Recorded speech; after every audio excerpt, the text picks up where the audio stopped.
Welcome to Statesmen, the podcast that explores all 50 states with our 5 senses. If you've come here for history, we'll give you some. Most of this is half-baked opinion that is never intended to harm or offend anyone. Today, we sink deeply into a state of love, into a state whose tourism board famously claimed in 1968 is for lovers. The ancient Greeks distinguished several different types of love: agape, eros, ludus, mania, philautia, philia, pragma, and storge. To which form of love does the 42,774.2 square mile mother of statesmen give its allegiance, if any? When its parent country decidedly insisted upon taxation without representation for its child colony, the Old Dominion could not tout storge, the love between parent and child, in the wake of its Revolutionary War. It cannot be agape, the love of humanity, nor can it be pragma, compromise or tolerance. For how could one tout tolerance or love of humanity when the colonial economy was propped up on slavery? When at one point 31% of the state's 500,000 total population was enslaved? When the state consistently denied the numerous opportunities to improve civil rights? One prime example being the landmark 1967 Supreme Court case, aptly named Loving versus Virginia, whose laws sentenced an interracial couple to a year behind bars. It cannot be ludus, playful and flirtatious love, nor philia, the affectionate loyalty to friends. For how could we explain the state's violent secession from the Union and bloody participation in the Civil War? Lest we forget eros, the love of fuck and sex. For the state's namesake may be attributed to Queen Elizabeth I of England, who at the time of its charter was notorious and proud virgin. This leaves us with only 2 remaining forms of love: philautia, the love of self, and mania, obsessive love, which combined leaves us with a troubling conclusion that the mother of presidents, the very inception point to the Great 50, is nothing more than one of history's greatest traps, that perhaps represents a fanatical pursuit of global control and power, of money and greed, of false promise and short-sighted political hypocrisy to the ideals of life, liberty, and the pursuit of happiness. Native Virginian Thomas Jefferson philosophized famously that citizens have, quote, certain inalienable rights, unquote, and that, quote, rightful liberty is unobstructed action according to our will within limits drawn around us by the equal rights of others, unquote. Yet even he, as a slave owner himself, despite his absolute beliefs, must thusly be fraudulent and untrue to himself. If the very first of the primordial Great 50 was really for lovers in the Platonic sense, it and the rest would abide wholeheartedly to the aforementioned forefather of the United States better than he could himself, where the land would be overflowing not only with rich and bountiful flora and fauna, which it is, but with immeasurable and unconditional love for humanity, compromise, familiarity, play, commitment, its own unalienating ideas, and for fuck and sex. Today, the State Tourism Board maintains its stance that Virginia is indeed for lovers, and perhaps future history will one day prove that to be true. We welcome you to Virginia. Yeah! Here come them Statesmen boys again. I'm your older statesman, Tim Ferrari, along with my junior statesman, Anthony Rossi, and Stuart Highcar. What? Sorry? What? Oh, Anthony, you were sleeping in here too? Oh, of course. I remember us hitting record, and then did a professor come in here? Yeah, I think I was having a nightmare about my AP US history exam. What was that? That was crazy. It was Tim, that was very well written. Yeah, it was impassioned. You went into, I didn't know that they delineated different types of love back then. Oh, really? Oh yeah, they have like a ton of different types. I think like the Romans did it, the Greeks did it. We do it today, baby. Friends with benefits. That's a certain type of love, Anthony. Certainly. Mm-hmm. Have you guys ever been in love? I think I've probably been in love like once, twice, maybe in my life. It's an exciting time. Neither one took place in Virginia, though. What about you, Anthony? Yeah, I'm definitely in love right now. And I'm in love with this podcast, baby. Coming in hot for the Jesus Christ. for the motherfucking Statesman After Dark round 2. Man, I really thought this would get us all riled up in a.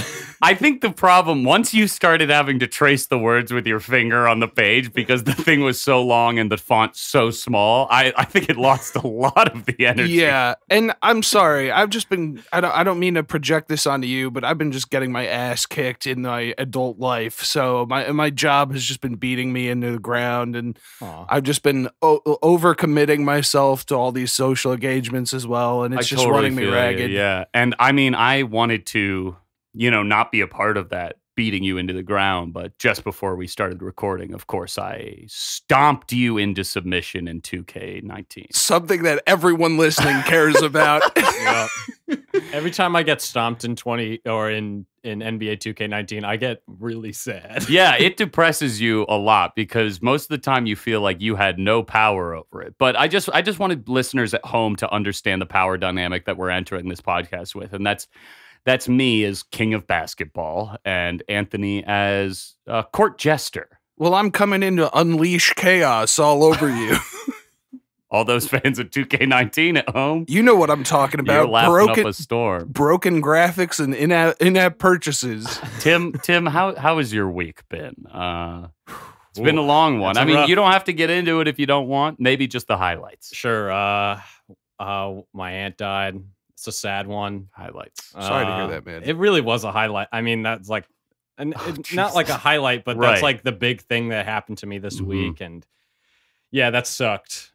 But hey, I love her. And, just because she's dead doesn't mean I love her any less. And yeah. Absolutely, man. I'm sorry to be sitting here complaining about my job, and I'm definitely sorry on behalf of Stu Highcar complaining about 2K. I'm definitely not complaining. I'm actually bringing up the fact that I kicked ass in it. But Tim, I wanted to ask you, before her passing, did she get a chance to listen to the pod? Do you know?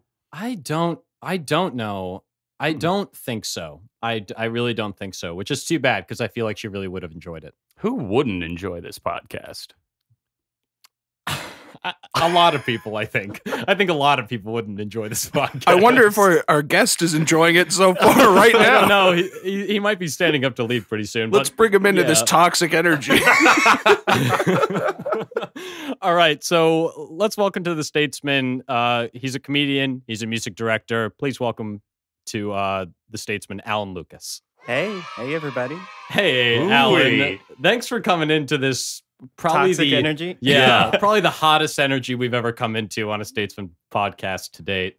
And how many are we in, guys, right now? I don't know. What is this, episode 20? 22. I mean, really, I should know. Yeah, I mean, whatever episode it is, I think we're absolutely destroying it. And Alan, as a lifelong fan yourself, Since birth, yeah. of course. How old are you, Alan?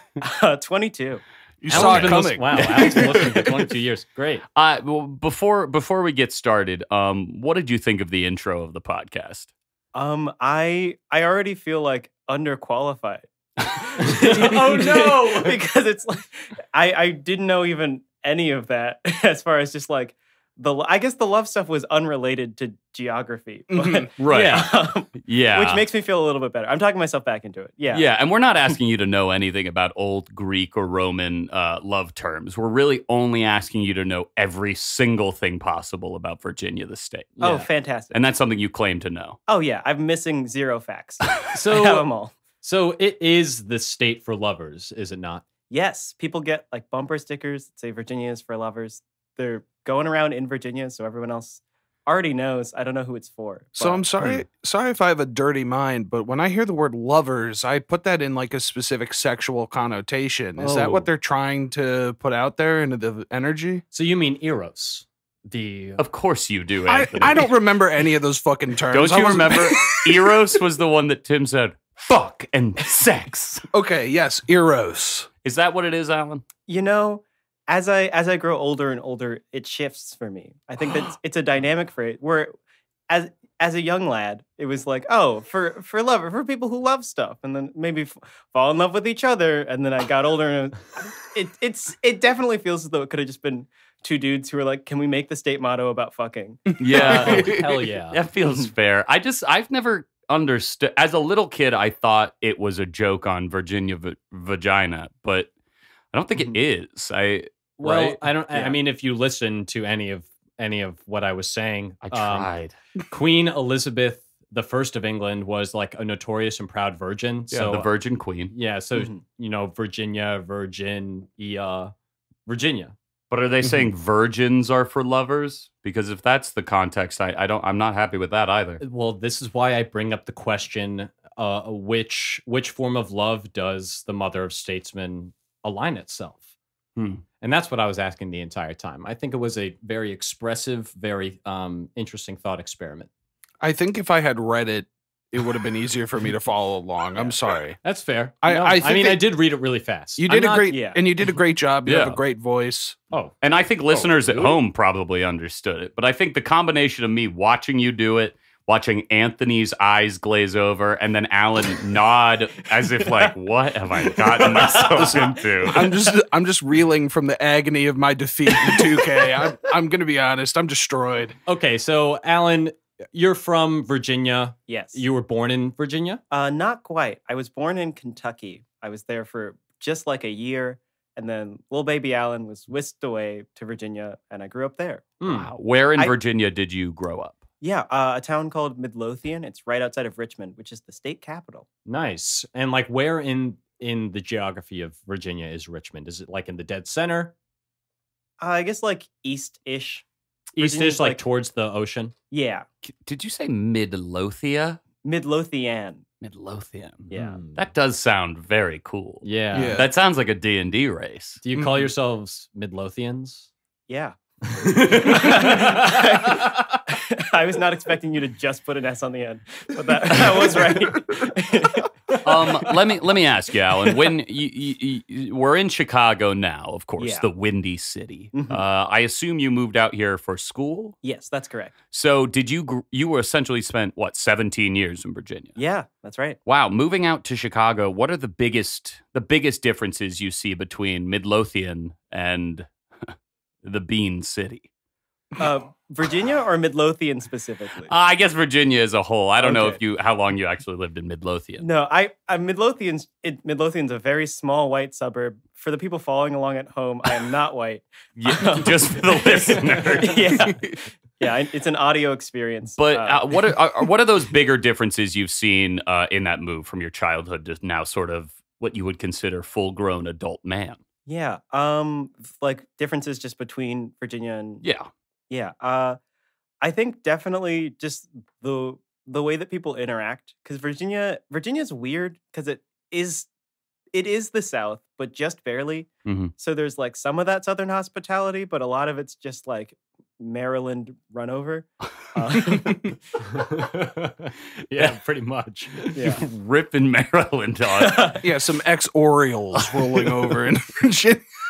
Coming in just to stink up the whole place. So, I mean, is Virginia, correct me if I'm wrong, it's like right there on the Mason-Dixon line? Am I correct in saying that? Mm-hmm. Okay, so I for some reason, I always consider it a very southern state, but I guess I should look at maps. Yeah, it's at the top of the South. Top of the South. If the South were wearing a hat, that hat would be Virginia. Honestly, I was always under the impression that Virginia was part of the Union and was like considered a northern state. And then reading on this Wikipedia, I was like, "Oh my god, this is a weird state and not something that I expected at all." Yeah, it's absolutely not part of the Union. Yeah. If I'm not mistaken, wasn't the like capital of the South like there once they split off? It was Yeah, they put the Confederacy right smack dab in the middle of Virginia. Bad idea, guys. Don't put it next to the border. Idiots in the Confederacy, but put it at the tip of Florida. No one's going to take it from you there, right? Yeah, Virginia's super easy to get to if you're the North. It's where you start. So how do you feel about Virginia these days? Is it like something that you remember fondly or something that you're like, I don't want anything to fucking do with that state anymore? No, I like Virginia. It's nice. It's got such like a deep history. And I feel like, I mean, I haven't had the experience of learning another state's history in like as I grow up in that state. And I never will. I'm an adult man. I think it's always strange that like when you're in elementary school, you have that state history class. Like I know so much about 1800s Colorado, but it doesn't matter to me, especially if I'm not living there, or even if I'm living there. What do you really need to know about the gold miners? I feel like getting a general history of every state might be a better idea than just a keyed in one. But I don't know. Maybe today during our conversations, Alan will reveal all of this information that he knows about Virginia and blow our minds. Mm-hmm. Again, every single detail. All right. Well, let's move into the body of the show. So to start, we explore all 50. We explore the 50 states with our 5 senses, and as always, we're going to start with the sense of smell, which this is the section that me, as the elder statesman, I am permanently in charge of. So while I go and retrieve my smell segment from the kitchen, I believe Stu has a game. That's right, viewers at home. Virginia might be for the lovers, but this game is closer to dating. Okay. Okay, I'm opening my phone. I'm sorry. This game is called The Lover's Game. Oh, hell yeah. Yeah, so essentially, we talked about the slogan, we got into it, we solved nothing, but I wanted to create some sort of a takeoff of the dating game where we could explore both the celebrities of Virginia and also the culture of love. So what I have in front of me is a cup with 4 scrolls inside of it. And Anthony, I said scrolls, not scrolls. Okay. I'll keep my Captain Marvel references, the chamber. Now, Alan, I'm going to hand you the cup first. You're going to choose one of the scrolls from within it. Cool. There are 4 scrolls. Take your scroll out. Yeah. Start opening it. You don't have to tell it what's on it. There's a piece of tape. If it rips, it rips. No worries. Anthony, you can choose next. Now, what we're going to do is Anthony, Tim, and I will all receive a celebrity from Virginia. Now, Alan will reveal his celebrity, and we will be known as Bachelors 1, 2, and 3, respectively. I will be Bachelor number 1, Tim will be Bachelor number 2, Anthony Bachelor number 3. Now, Alan, you have 3 questions to decide which of us you will take to Lover's Lane. Now, those questions are totally up to you. On the scrolls, I have the information about the celebrity, just a few things they maybe were in, some of their history, a picture of them in case you forgot. And Alan, to start, I'd like you to reveal your celebrity so we know who is looking for a date today. Yes. My celebrity is Virginia native and first president of the United States, George Washington. Wow. Ooh, George sexy. Washington is here in the Stu studio. Wow. That's insane. And one of us lucky bachelors is going to win a date to Lover's Lane with the old wooden-toothed chap himself. That's right. That's right. Now, we will not be revealing who we are until you choose who you'll be taking on the date. Alan, would you like to start by asking your first question? Yeah. My first question is, what do you think is your best quality? Oh, wow. Bachelor number 3. Would you like to start? Is that me? Yes. I'm sorry. I'm having trouble keeping track of things today. All right. My best quality, I'm extremely talented, and I'm not one-dimensional. Oh, Okay, maybe that's okay. a clue of some kind. Okay. Bachelor number 2, what do you think your best feature is? I think my best feature is my incredible delivery, especially on my most probably best recognized character on Parks and Recreation. Interesting. Okay.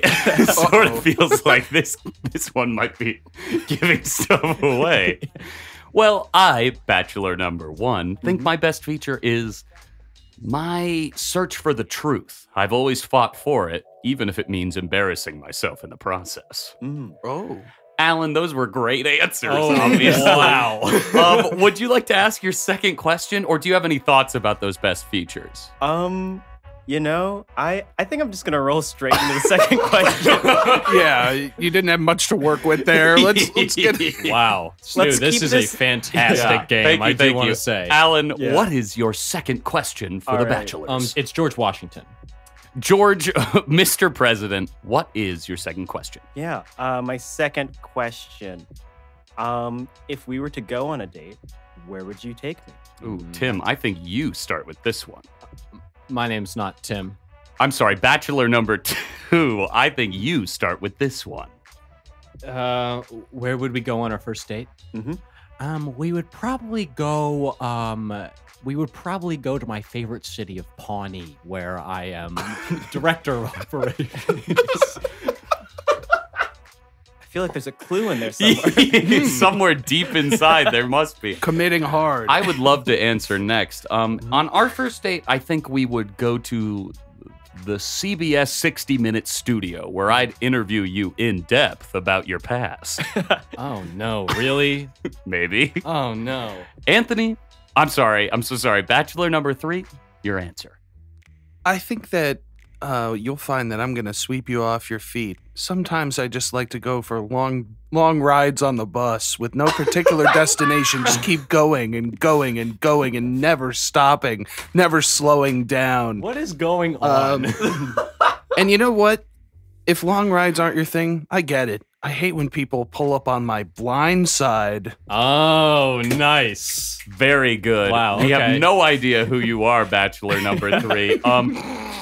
George Washington, any thoughts so far before you ask your final question of the Bachelors? You know, it's such a mystery to try to try and unravel here. I liked some of these date ideas. Some of them sounded like kidnapping me on a bus. That's a good point. That's a very good point. But I think all of them were unique and fun. This guy has the right attitude about Yeah. the loving game. You said that the mystery was hard to unravel. Also hard to unravel, these scrolls. They are Yeah. folding back against my hand. I taped them shut and I ripped mine pretty bad when I opened it. But Mine's like wet with flop sweat because I'm so worried about this game. this game is going very well. And to cap it off, we'll ask Mr. President, what is your final question of The Bachelors 3? Yeah. If you were to run a nation, what would be the most important part of that nation's constitution? Oh, wow. And this is a great question for me to start with. I think, obviously, in 2001, I co-hosted the TV special Harry Potter Behind the Magic. And if I was to create my own nation, I would want to make sure that, just like the children in Harry Potter, children see magic every day. So I'm going to make sure that children's rights are above anyone else's. Tim? My name's not Tim. Sorry, Bachelor number 2. This is a clusterfuck. I would probably, if I were to run a nation, I would probably have the hit TV show Parks and Recreation running 24/7 on national news media, because I think I play one of the most distinctive, funny, straight characters on the show.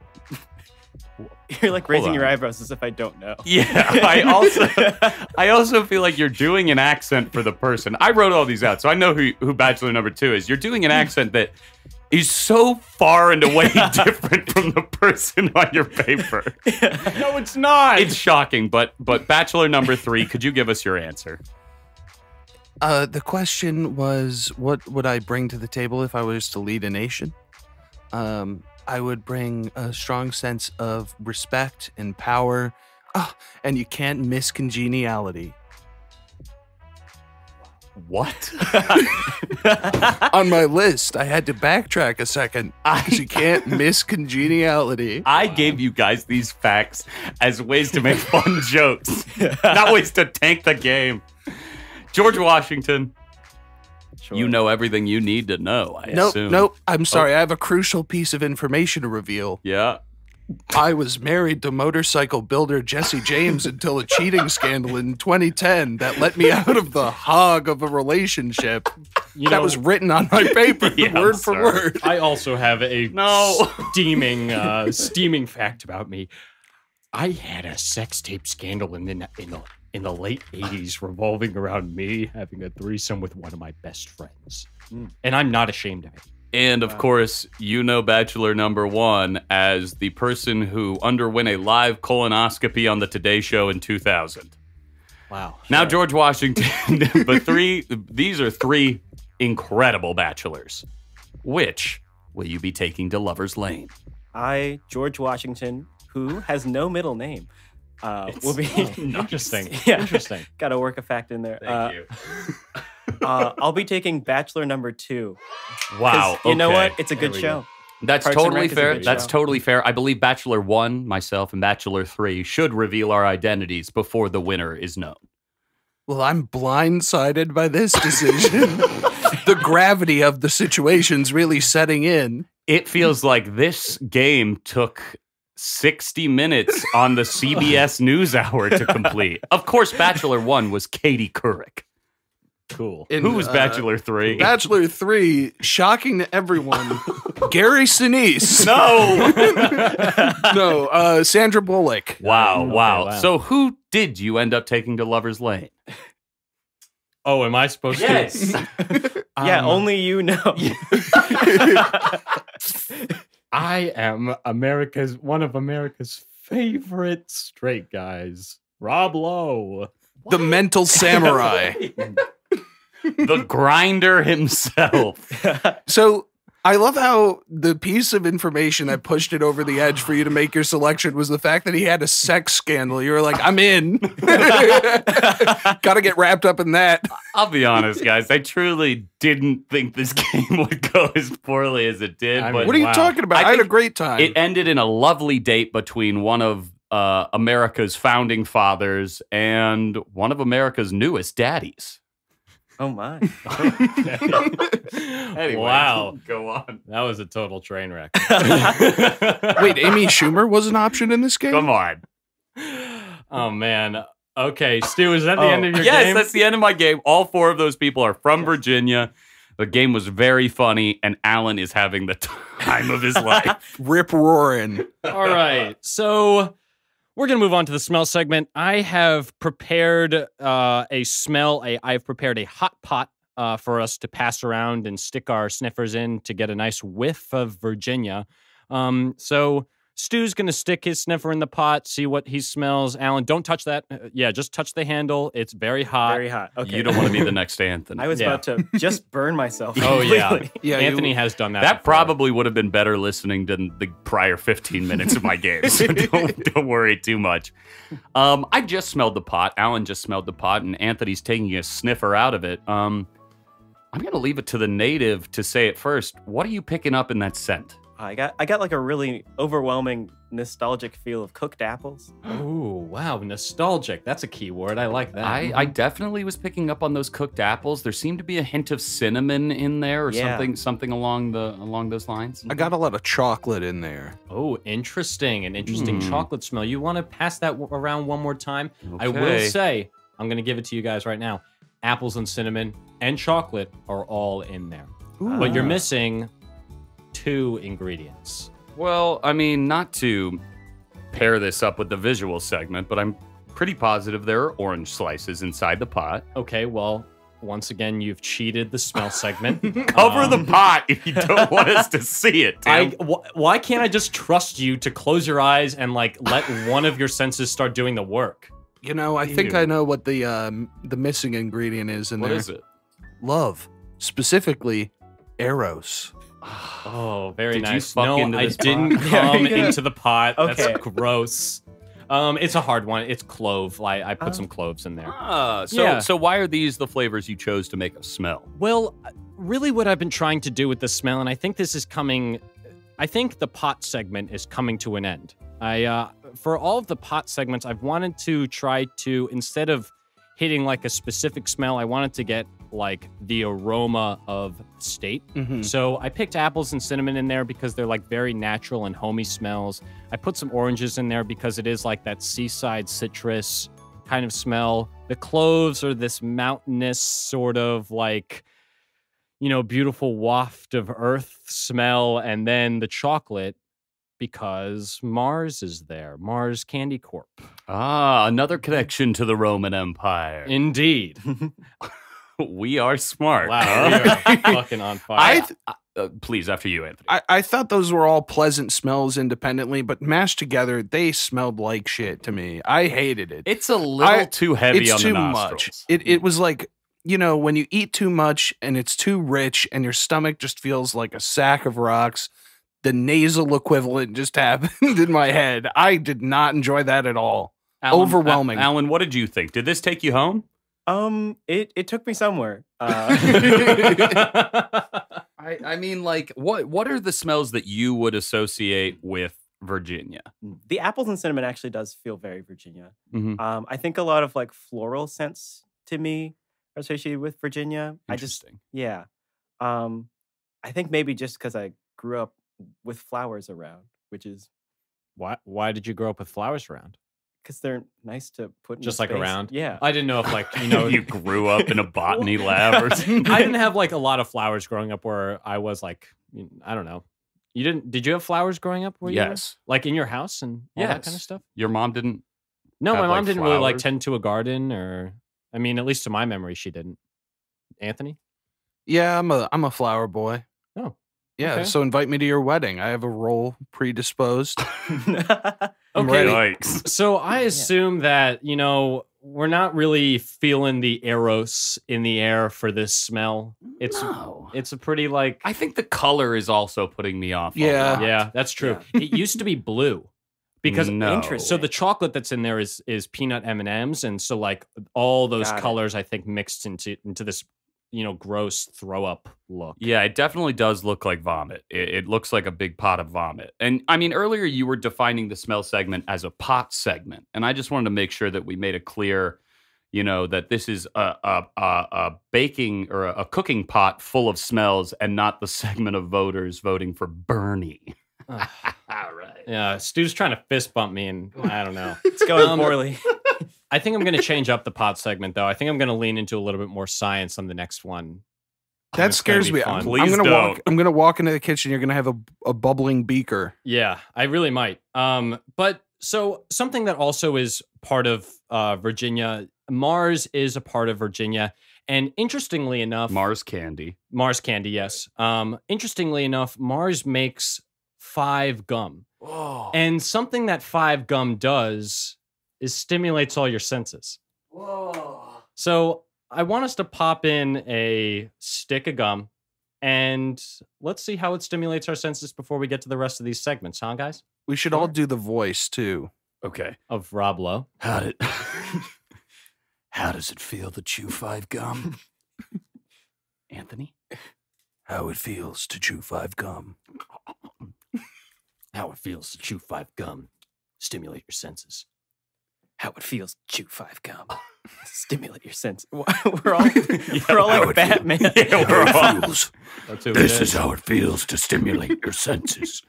Where's Rachel? Okay, what do you guys think? 5 gum.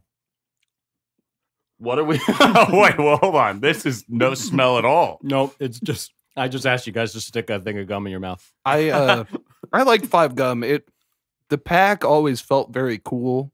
So you know, Sure. back in the days of middle school and high school, when it was like a social cachet element to like have a pack of gum that people could like run up and grab a piece, 5 was always like the elite gum. Like if you had 5, people were bothering you left and right, and it Yeah. felt great. Something I want to bring up as well, on their wrappers, they still have truth or dare. Yeah. And I think it might be fun for us to just go around and maybe, because it's an audio medium, we would all just do our truths. Oh, sure. Now, I don't know about you guys, but mine has a blank spot in it for yeah. like the subject. So this is 5 gum truth or dare censored version. It says on the pack actually right here. What does that mean? Yeah, You got a I don't know. I censored picked it gum? up. Yeah, I picked it up it's- and I was like, "What the fuck does this mean?" Also, interestingly, 5 gum is made with genetic engineering. That's disturbing, but one of the You've never seen the genetic engineering when they throw that guy in the pit full of ball bearings? yeah. That's That is- what it is. that is how it feels. I mean, this can't grow on trees. The dare is censored in a very, very poor spot. It says, send your friend blank in the mail. Okay. A dangerous dare. Mine, to start with my truth, it says, if you could blank anyone in the world, who would it be? Now, do you think that censored is murder, fuck, eat dinner with, spend a time at the library with? What do you think that censor is? I think affirm.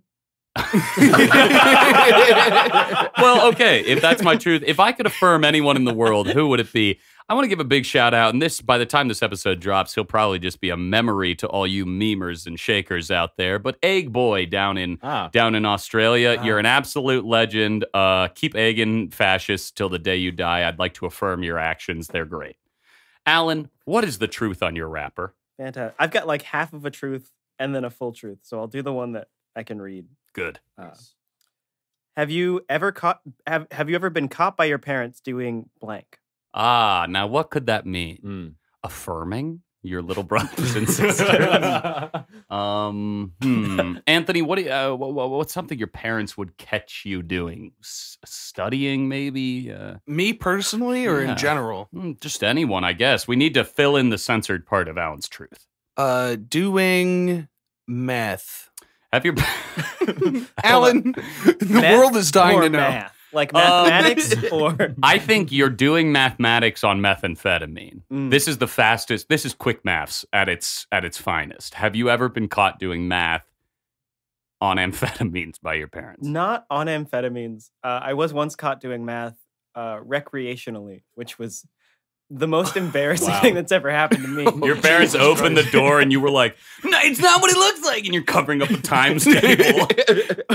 Well, I was trying to do something, and I was like, I could Google this, but I bet there's a way to calculate it. And I was thinking, like, I never use math. We're this cyber generation that has everything delivered to us. Memers and shakers. And you know what? The reason it was so much more convenient than trying to learn math on my own. Okay, so good to know that you're the kind of guy, Alan, who locks himself in his room and takes out the calc and just goes to town. Yeah, that's what I want to be known for. Calc guy. Anthony, what is your truth? When was the last time someone you didn't know made you feel blank? Eros? Yeah. Eros. What do you think, Anthony? What do you think that blank should be? That one is really, really strange to me. What if we filled it in with unsafe? Made me feel unsafe? Yeah. Man. Ooh. No, this is juicy. Yeah, sure. Just like the gum. Thank you, Alan. Someone you didn't know that made you feel unsafe. Someone I didn't know that made me feel unsafe. And take your time. Give me like 25, 30 minutes. Cool. To think Tim, this what's out. your truth? So I don't have any truths on mine, interestingly. I only have dares. A double dare? Oh. So I'm just going to read one of my dares because Okay. this one is really strange. Blank another person's teeth. What the fuck, Five Gum? Affirm another person. Remove I could use another that today, Tim. Okay. Anthony, smile us with those big pearly whites and let Tim talk about them. I don't smile with my teeth usually. I just give a nice lip smile. I think that's that's true. I think that's you not wanting to make people you don't know feel unsafe, like a chimp baring its teeth to show aggression. Yeah, that's true. And I think that the last time someone I didn't know made me feel unsafe is when I looked in the mirror and realized that I didn't know myself. Wow. Now that's touching. Touching to the point that we should move the fuck on from this Five Gum segment. That was the smell segment. I really hope it was an Eros kind of segment and you wanted to fuck it.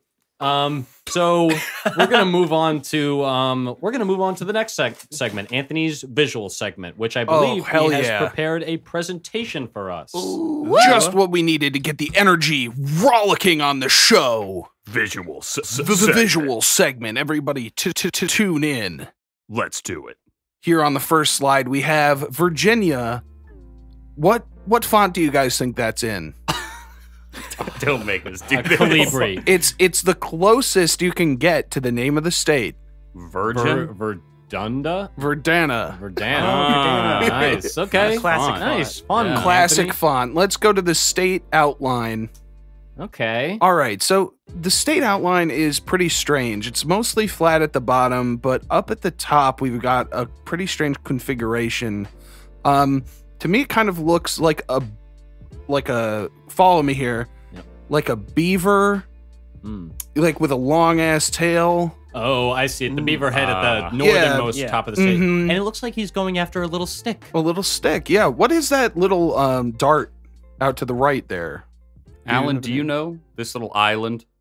Yeah, that's Virginia Island. It's, you know. So for those listeners at home, off the coast where I assume like Chesapeake Bay is, there's another section of Virginia that I guess they just include in theirs, but I bet it probably include like it belongs to another state or something, right? No, I think that's technically Virginia. I honestly cannot remember what's there.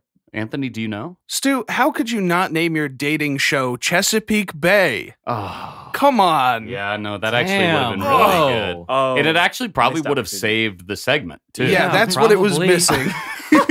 I think that this state, I'm not sure what that island is. I think this state has almost like an alien shape, though. Yeah, I think it for sure looks like some sort of crab beast, right? Where these are its little like tendrils over Sure. here on the eastern side, and its little face with a mouth, and it's just dragging its sludge along towards this sort of dong of an island out here. Mm. I mean, it's not a bad state. It's definitely visually interesting.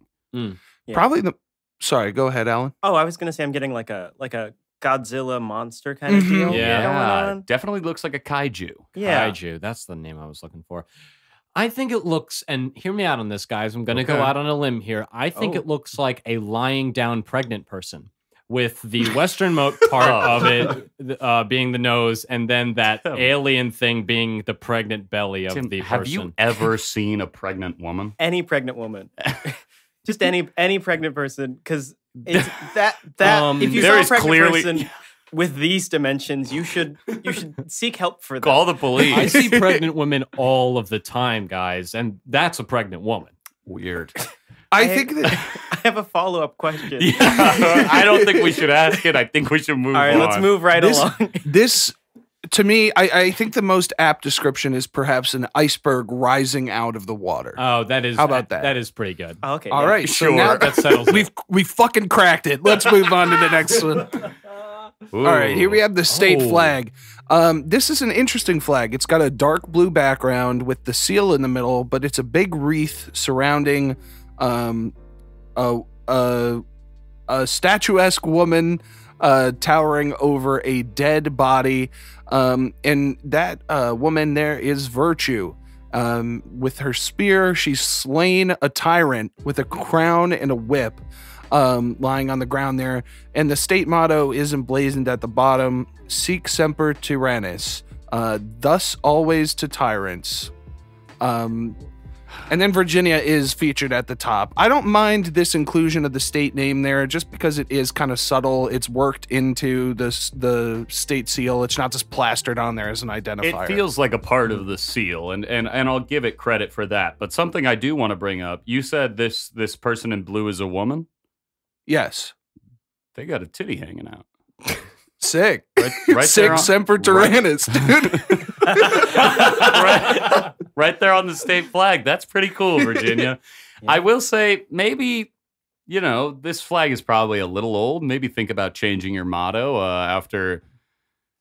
I mean, It was used when to kill Lincoln. yeah. That sounds like what a tyrant would say. You're right. I sound like an absolute tyrant right now. But I think if like we had a flag from the 1800s that had like Peppa the Frog on it, and then the alt-right people took it, I'd be like, maybe it's time to change that flag, guys. Like it doesn't it feel a little aged poorly, or are you guys in support of this flag? I'm not sure.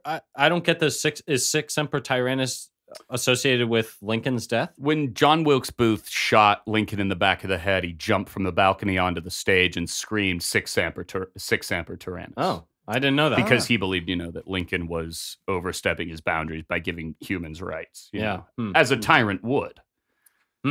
Okay, Stu. What? I think that more than anything, it's ironic that Virginia chose that state motto because and this imagery, because it has a lot to do with bringing down oppressors. Yeah. But it's a state that was like largely, making its strides and founding itself on the backs of, slave workers. Yeah. It's like it's it's got a long history of this like violent and horrid oppression, but it's claiming like, oh, hey, look at us, we're overcoming all this. I think like widely America falls into that like same myth of the Revolutionary War, where all of our ideals come from like beating down like the English king. And we forget like the next 250 years of history and only focus on like, oh, George Washington and the, Declaration of Independence, but we forget all of the shit that happened after that. It's just so easy to focus on George Washington and his incredible dating life as opposed to the horrible, inhuman things that happened in the history of America. But Alan, as a native of Virginia, I want to ask, what do you think of your own flag? I think it's not the worst state flag because some of them are just wild. Oh yeah, we know. But yeah, it very much so feels like, I mean, I guess it's not supposed to feel modern and up to date. Like it shouldn't be like clearly like, oh, the state flag from 2017. Yeah, you don't want it to have like impact font at the top and bottom of the flag. Some nice Verdana up there. Yeah. If my state flag had been in the format of a meme, I would not have come on the show. I think just pure shame. Anthony, can I ask you? There's sort of a ring of laurels around the seal. Does that have any sort of importance? Those red and green flowery looks. I was just so drawn in by that seal that I did not think to research that, and I apologize. That's a real hole in my research. Oh, you know what's A real hole. That's a hole. You know what's fun though? I mean, this seal kind of has depth because this crown, I think, is supposed to have fallen off the man in the purple. Oh yeah, certainly. That's kind of cool. Yeah, it's descending into the background. There is a vanishing point, and if I'm not mistaken, it's at virtue's eye line, signaling that all depth in humanity and creation comes at first from the balance of virtue. Interesting. I really think this is a great illustration of the state motto. Fucking killed that one. Like I think in the simplest way you can represent that. There's so much in that text, but I think it just captures that perfectly. So maybe to your point, Stu, that this seal flag doesn't need any text at all, that the image says 1,000 words. I love a symbolic flag. What is a flag but a symbol of a land? Let's move on, Anthony. Yep. Let's go on to the state flower. Alan, do you recognize that? It is a flower. Yeah, just dead on. Nailed it.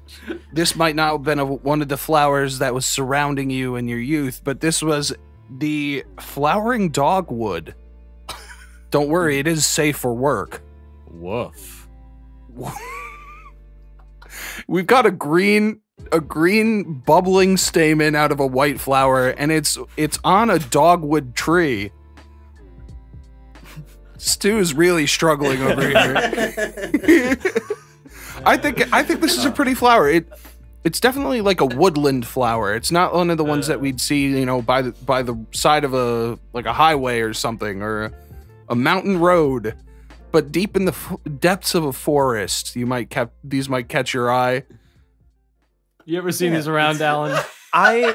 They look familiar, so I'm sure I've seen them a few times around. I feel like a dogwood is a very, at least a popularly named tree. I don't think I've ever seen one myself. Dogwood is immensely popular. And I'm about to flex on all of you guys because I actually have some knowledge about this. And I don't know why I know this, but if I'm not mistaken, the dogwood, this flower is actually just like the natural bloom of like the tree seeding, right? I think that's how a tree works. So. I guess I'm not flexing any knowledge at all if you already knew it was a tree. I didn't know it was a tree when we first looked at it. Because it just looks really? I see what you're saying, that this isn't a traditional flower. It's not a flower. A product of a flowering tree. That's what I'm saying. If you showed a cherry blossom tree and said that was flowers, it's not. It's just it's a blossoming tree. Oh. You are so correct. Yes. This is the first success I've had all show. Wow. That's very true. I think it's kind of a beautiful flower. I agree. It looks really, really nice. I think the name, for immature little shits, funny. But we're all fully grown men at this table. We would never laugh at this. Not You even know, one time. Nope. Something interesting about a dogwood, it's Yeah. got bark. Oh, You know, I've always heard dogwood, these flowers are bright white. I always heard dogwood was bright red. oh, Jesus Christ! With a little bit of a tamer joke, Dogwood, very close to the husband in that old comic strip Blondie.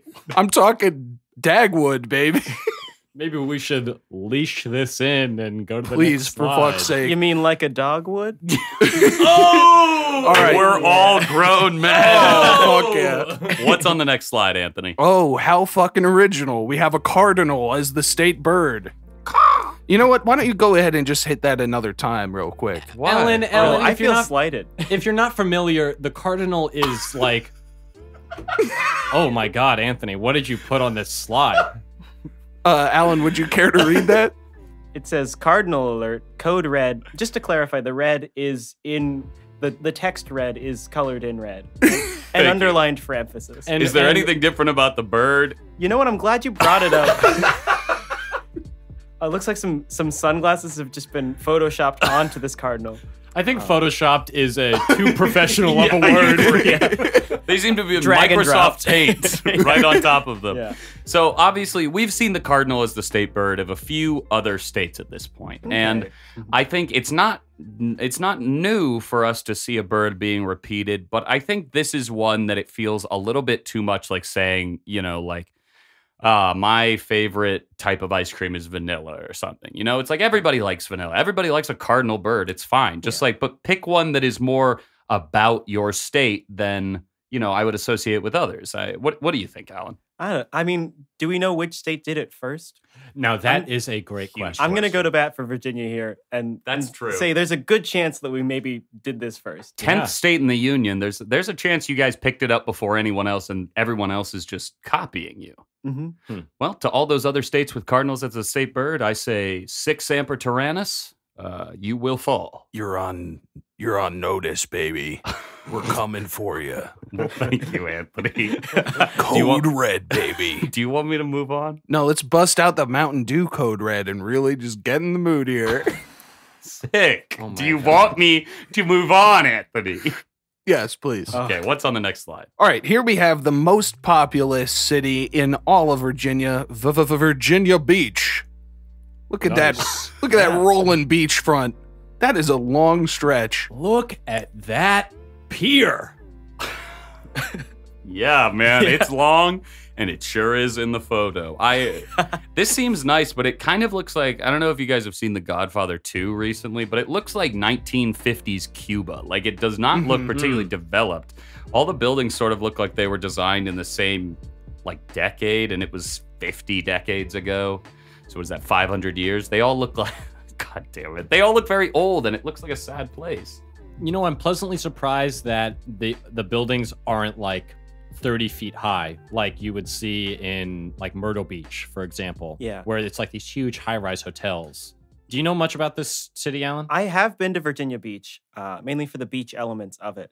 And I think one time for a soccer tournament. I clearly remember that vividly. Hell yeah. But yeah, it is kind of, I mean, they're hotels. It's just a stretch of hotels Right. Yeah. along the beach. But it doesn't, a lot of the areas don't necessarily feel touristy. Mhm. Maybe for better, for worse. I guess if you're in as you're on the actual beach, I guess because my family would kind of alternate between going to Virginia Beach and Myrtle Beach. Mhm. So kind of compared to Myrtle Beach, it felt a lot calmer. Yeah, I mean, this beach is, it is empty in the Yeah. photo, Yeah. which is crazy. And it doesn't look like it's overcast or anything. It just looks like an off day. Maybe everyone's at work. Ugh. Wah, wah. It's a Monday. Yeah. It could be cold. Oh, Yeah, it could I be think winter. we're all Yeah, thinking of- that's true. It could be cold. I think if I'm interpreting you correct, Alan, it kind of seems like Virginia Beach maybe is a more locals kind of hangout as opposed to Myrtle Beach, which is if you're flying in from a different state, it's we're going to Myrtle Beach to party, Yeah. right? Myrtle Beach is a destination, I believe. Right. Which I did not know until my adult life, actually. Yeah, it doesn't sound like one, does it? Yeah. But someone that I knew from Ohio was oh, this trip to Myrtle Beach. And I was like, why'd you Why that one? Why that specific beach, per se? Well, Anthony, is there anything specific you wanted to tell us about this town? It's the #1 in terms of population. No, I think that the photo pretty much speaks for itself. I'm just curious, and pardon my ignorance, but what body of water is that? Oh, Anyone? it's the ocean? the Atlantic. Ocean? Are you familiar? Oh, wow. Okay. All right. Well, that answers that. What do you Let's mean? move What on. body of What do you water mean? is it, Let's just move right on. Virginia is a coastal It's a state. coastal state on the East Coast. You know, I couldn't have told you that. You know, this could be the Chesapeake Bay. That is still, I think, technically the Atlantic Ocean, right? It's not like raised out Yeah, of the they don't ocean. call Chesapeake Bay a lake. It's still the ocean. Well, right, but the Mediterranean Sea and the Adriatic Sea are also two. We're talking about oceans, not seas, my man. And an ocean is a body of water, just to clarify. That term still fits. All right, what is on the next slide, Anthony? Okay. Oh, this is for sure Chesapeake Bay. This is Norfolk. So I don't know. But what you're seeing before you is certainly not a single family boat. That's the USS Wisconsin. Should be the USS Virginia. Actually, huh? Anthony, What's it doing here?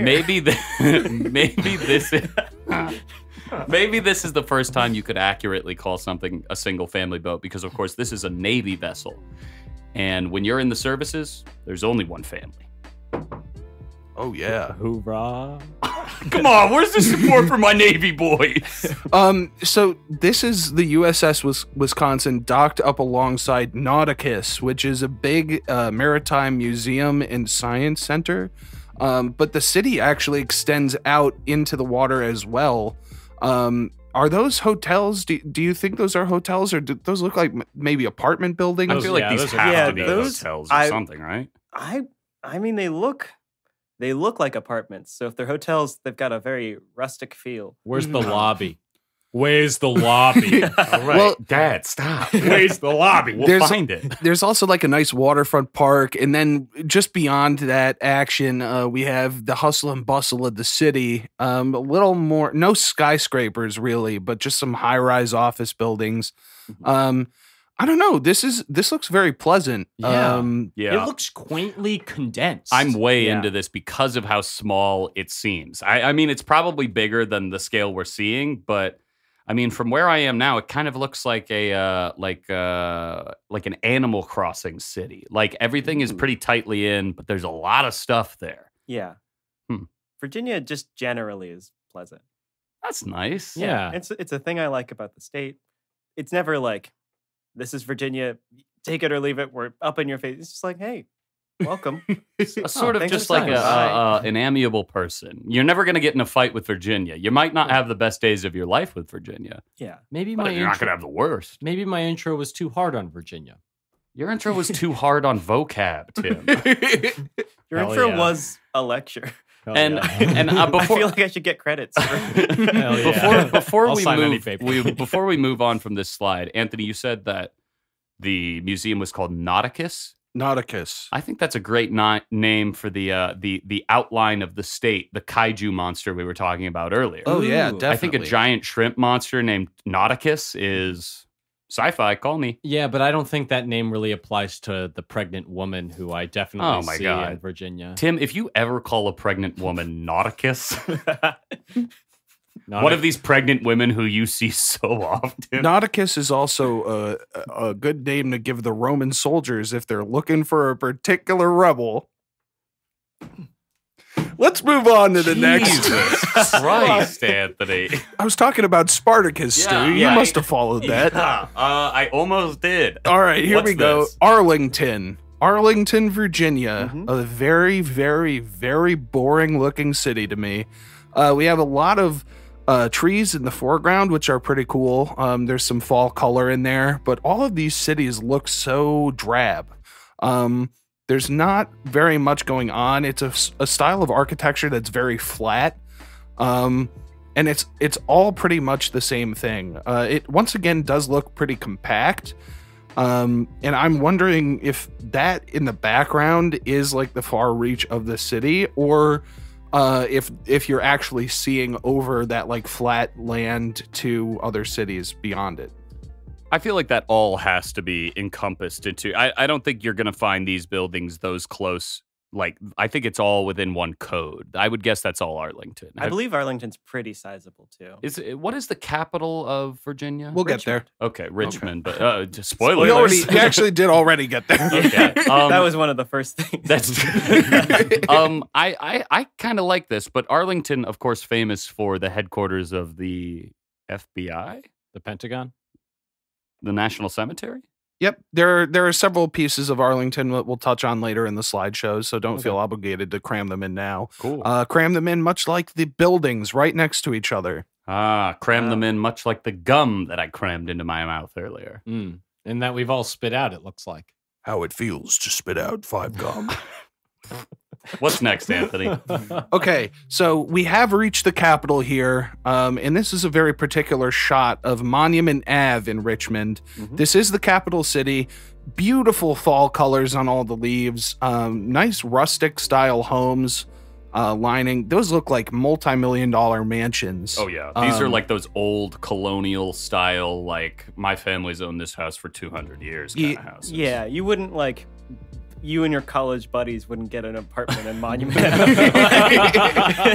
We're just 4 guys hanging out on the most expensive street in Richmond. And it's a shame that in such a beautiful picturesque strip, they have to cling to Confederate history. I think that particular monument is of Jefferson Davis, who was the Confederate president.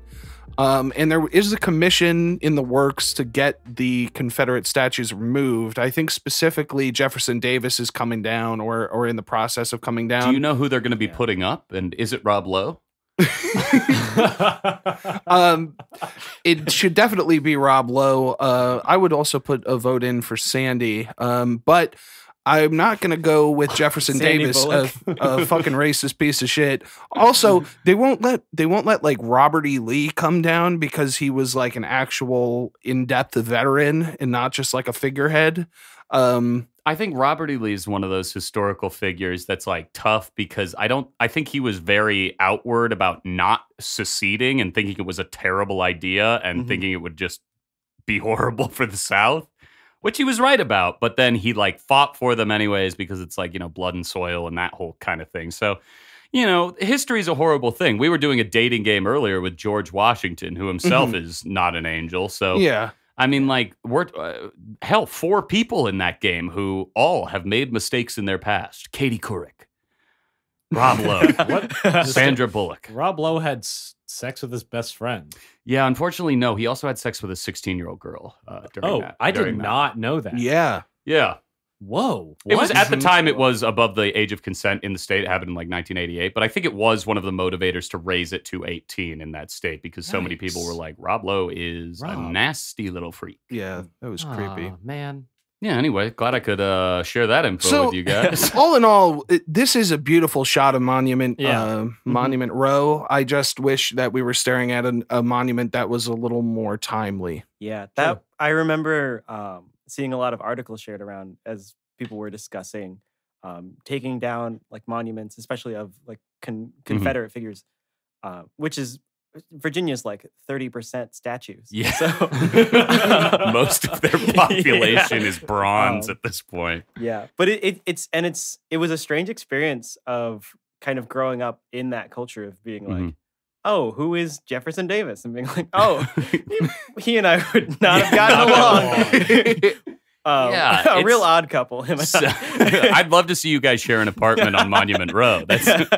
It's just so complicated and fucking weird. And honestly, when I hear people like defend them in terms of like, you can't erase the history, it's like, there's like such a difference between like celebrating history and remembering history. And like, if you can't delineate between those two things, I don't think you should be in charge of the Parks and Recreation Department. What is important, though, is to note that monuments are the only way that we keep track of history. That is a fact. So if you take down a statue, that person's memory dies. Tim, to prepare for your reading at the beginning of the show, you did go to 1,200 monuments around Chicago to gather the history needed, right? Yeah, actually, and this is going to be terrible, but I actually never went to New York to see my family in mourning. I actually just went down to Virginia and went all around Virginia to witness all 12 million statues that Virginia has. And when you saw the final statue, did it zoom out and give you a full view of the city from above? Yeah, and it wasn't satisfying. Oh man. Well, sorry to hear that. Let's move on to the next slide. Oh man. What is this? All right. This is a nice shot of a place with a dark history. This is Thomas Jefferson's Monticello, a massive sprawling estate that was on an active plantation for tobacco. It switched its crop to wheat, and it's still featured on the back of the nickel. So it's just this kind of, and it is a modern day like museum, like you could go through and visit the property, which we've touched on that before when we've done southern states. You know, I don't think it's appropriate to continue to visit plantations unless it is with that like reverent, like the reverent like distance. Attitude. Yeah, I think that, I think that the thing is, a lot of people do think of Monticello as just this beautiful, like very old structure. Like this is largely as it was built, still standing today. Yeah, it looks like you're getting kind of choked up over there, Anthony. Yeah. You know, it is beautiful to look at, but it's just sad. You know, it's just like this symbol of wealth. Yeah, I mean, it's essentially a beautiful architectural monument built on the backs of slavery, which is literally every architectural monument before the year 1900, right? Yeah. Like this, like the pyramids and all that kind of shit. And it just sucks that I would hope whatever the museum is doing there, you know, also recognizes that part of its history, which if it doesn't would feel really gross. But I mainly like the problem I had with when we were talking about like South Carolina and the plantations down there is that like people will go and have like their weddings and stuff there. And I'm like, why would you want to assign? Yeah, it's fucking crazy, isn't it? Mm-hmm.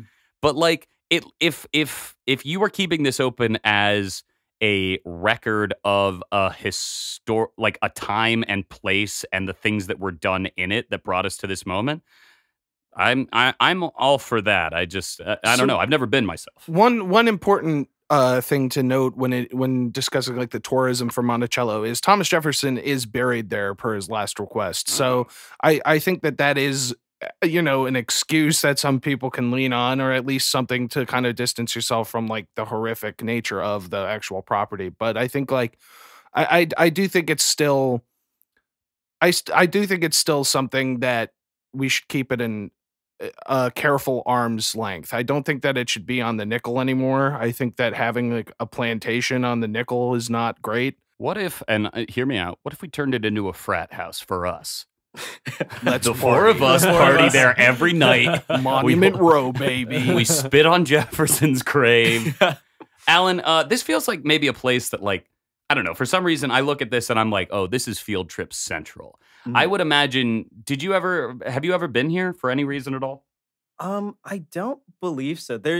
Virginia is, they're big on field trips because if it's 30% statues, it's like 60% museums. That's the ratio. Yeah. 10%, I guess, leaves. Old leaves. But yeah, there's a lot of places like this that are around where it's like, this is a key part of Virginia's history. And, you know, if you look into why, you'll get bummed out. But I don't know, have a snow cone. That's such a weird energy to host at like could you imagine if you visited Auschwitz and there was a guy selling like Dippin' Dots outside the gate? Like I don't know, it's just strange to me, you know? But man, yeah, that would be fucking awful. Well, how it feels to G5 come. Let's move on to the all right, what is this? Oh, Anthony? boy. All right, here we have Colonial Williamsburg. Yeah. Field Trip Central. Definitely Field Trip Central. It's made to be Field Trip Central. We have got some active 17th, 18th, and 19th century structures, as well as some reconstructions. But then it's famous for its reenactments. We have a lot of people who dress up in costume and live their lives like they are from that time period. And it's actually really expanded in terms of the lifestyles they represent and the social striations that they include. So I think that it's really interesting. I think it's a really interesting place, and I do like that kind of, not Ren Fair aspect, but in the same, kind of energy, like going and seeing people who are so committed to, opening a window to the past. I think is very cool, and I think as a kid, it really helps contextualize a lot of what you were reading about. And it lets you interact with it in a really unique way. So sure. And I mean, like, for a state that's based off of the pride of virgins, this is really the greatest place for it. I've never been to Colonial Williamsburg itself, but I think we've all been to some sort of like reenactment of the ancient times where you churn butter and you realize that like life sucked before like 40 years ago. Like, it just seems almost unlivable to me. I just think this is I think this is probably where a bunch of history buffs are just like born. Oh yeah, There's a very old woman in the crowd there, and I feel like if you're that old, maybe don't go here. Like, is this really how you want to spend your last few days? Seeing the past, reliving your youth. I'm pretty sure Jamestown was the home to like a massive starvation year. Yeah, where like yes, this is true. Yeah, they ate each other, which I just learned in my Wikipedia search, which was insane. That was way more common than you might think. Yeah, I mean, I guess so. I think the Donner Party and like this. The legends of the Wendigo were like created being, this like beast that a man would turn into if he was a cannibal, and like he would lose his spirit and be forced to wander the woods forever. Those were all just made up by people who were like, we got to stop eating each other, guys. Like every winter we've been eating each other like crazy. I don't think there's one settlement up and down the East Coast that didn't at least at some point eat human meat. Yeah. And that's a fact. And Jamestown did not really thrive, especially during those early winters. Kind of just fell apart, really. A terrible design by people who had no idea how to live where they were living. And yeah, that's what I found. One of the most interesting things that I found, and sorry to keep talking about this this famine, but like the people who were founding this town had no fucking idea what they were doing. Like, they just kind of landed on this soil where it was instructed by like one person to like do things that they didn't know how to do. And then like a couple of seasons later, they were in the wintertime and dead. Yeah. Fucking crazy. Let me ask you guys, and this is a 5 truth or dare challenge. Would you eat another human in the dead of winter? I'm going to start absolutely. Like, only in the dead? Like, it's very cold outside. It's silent. The snow is soaking up every sound. And for it's miles. like a necessity or like a, You have other food. Oh, I have other food. What the fuck? Hold on. Yes. You have access to, I don't know, a bunch of meat. This is the same as, like, basically you're pitching like, oh, you're in an Applebee's and... and there is human. There's human on the menu. Humans on the menu, and no one's gonna look down on you for eating the human taquito rollers or whatever they have at Applebee's. Would you? They have good deals on appetizers. No, I'm not gonna. What? If I have other food available, I'm not gonna eat a human. Hot take. All right. I think that what's a little disturbing to me is that I could see a scenario where, not in an Applebee's, but if I had the like opportunity. If I had the opportunity to, independently of anyone ever finding out, like my own private experience, taste human flesh, I don't think I could guarantee that I wouldn't take it just out of curiosity, but I think that I would have to turn it down just so I didn't get the hunger. You know what I mean? Like it is so intimidating to have it is so intimidating to have like a sensation that you have an experience that's so raw and powerful that your whole life is chasing that. That is certainly like okay, guys. Yeah, we should move on. It sounds like you've thought about this too much. I've actually thought about this. I've thought about this a lot. Okay. And I think that I would eat a person if it was obviously consensual, and if I were able to put myself into like a line of people to be eaten. You know what I mean? So No. Oh, so you eat somebody, but then when You you kick the volunteer- bucket, you're like, oh, at some point I too will be eaten. right, The you cycle like continues. you sign up for like an email chain. That's beautiful. You sign up for, Circle an of life. email chain like, oh, like everybody in this email chain is Draw straws. willing to be eaten. And whoever dies first has like given up their body to be eaten. And then it's like a big, collaborative thing where you eat that person who like wanted deliberately to be eaten. In that case, I would eat a person. I retract my previous statement. I don't think I'd have those balls. No, I think I don't think In I'd have your the own personal But experience. I will say, Yeah. look, if you had to eat somebody, I'd taste great.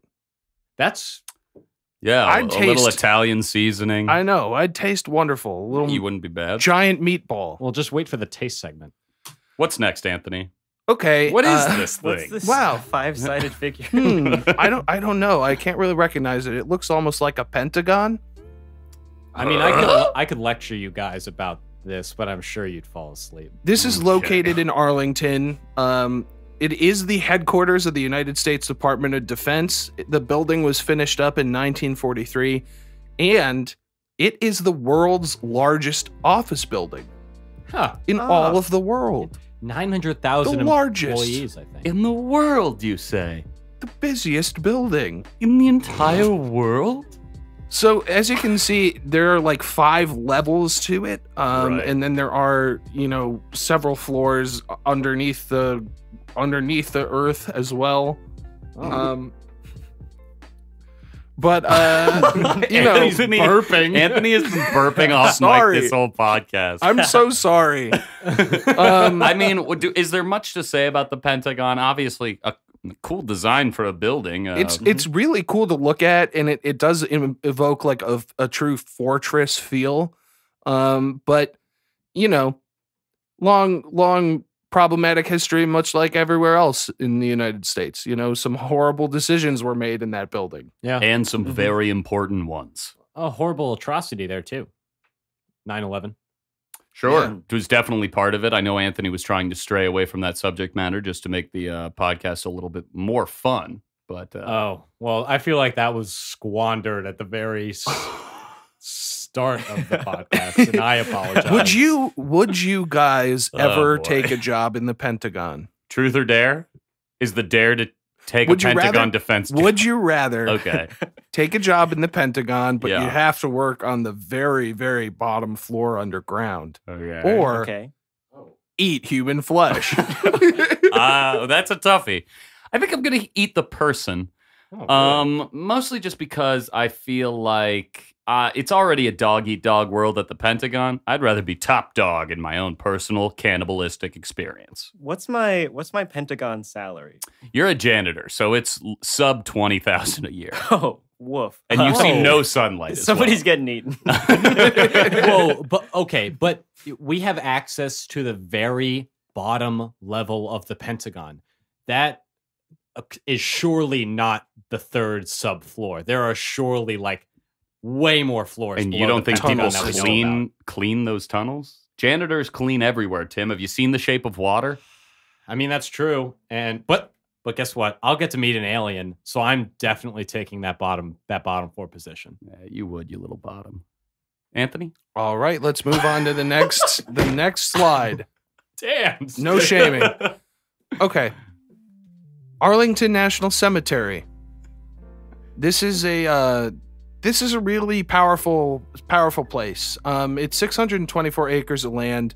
Obviously, the resting place of soldiers from pretty much every war. The first war where they were, put at rest here, as a contemporary to the war, was the Civil War. But they did go and reinter. I had to look up the exact word. They did go back and reinter soldiers from previous wars once it was established, and it's still active to this day. You can go and visit the site, and it is really. I've been there, and it is really powerful. I have also been there for some reason, but it is Yeah, it's like a haunting place. For sure. It definitely gets across the gravity of what it's trying to convey. It's a very dour place. It's incredibly quiet. And like just the rows and rows and rows and rows of these like tic tac like these graves just blanketing the hills.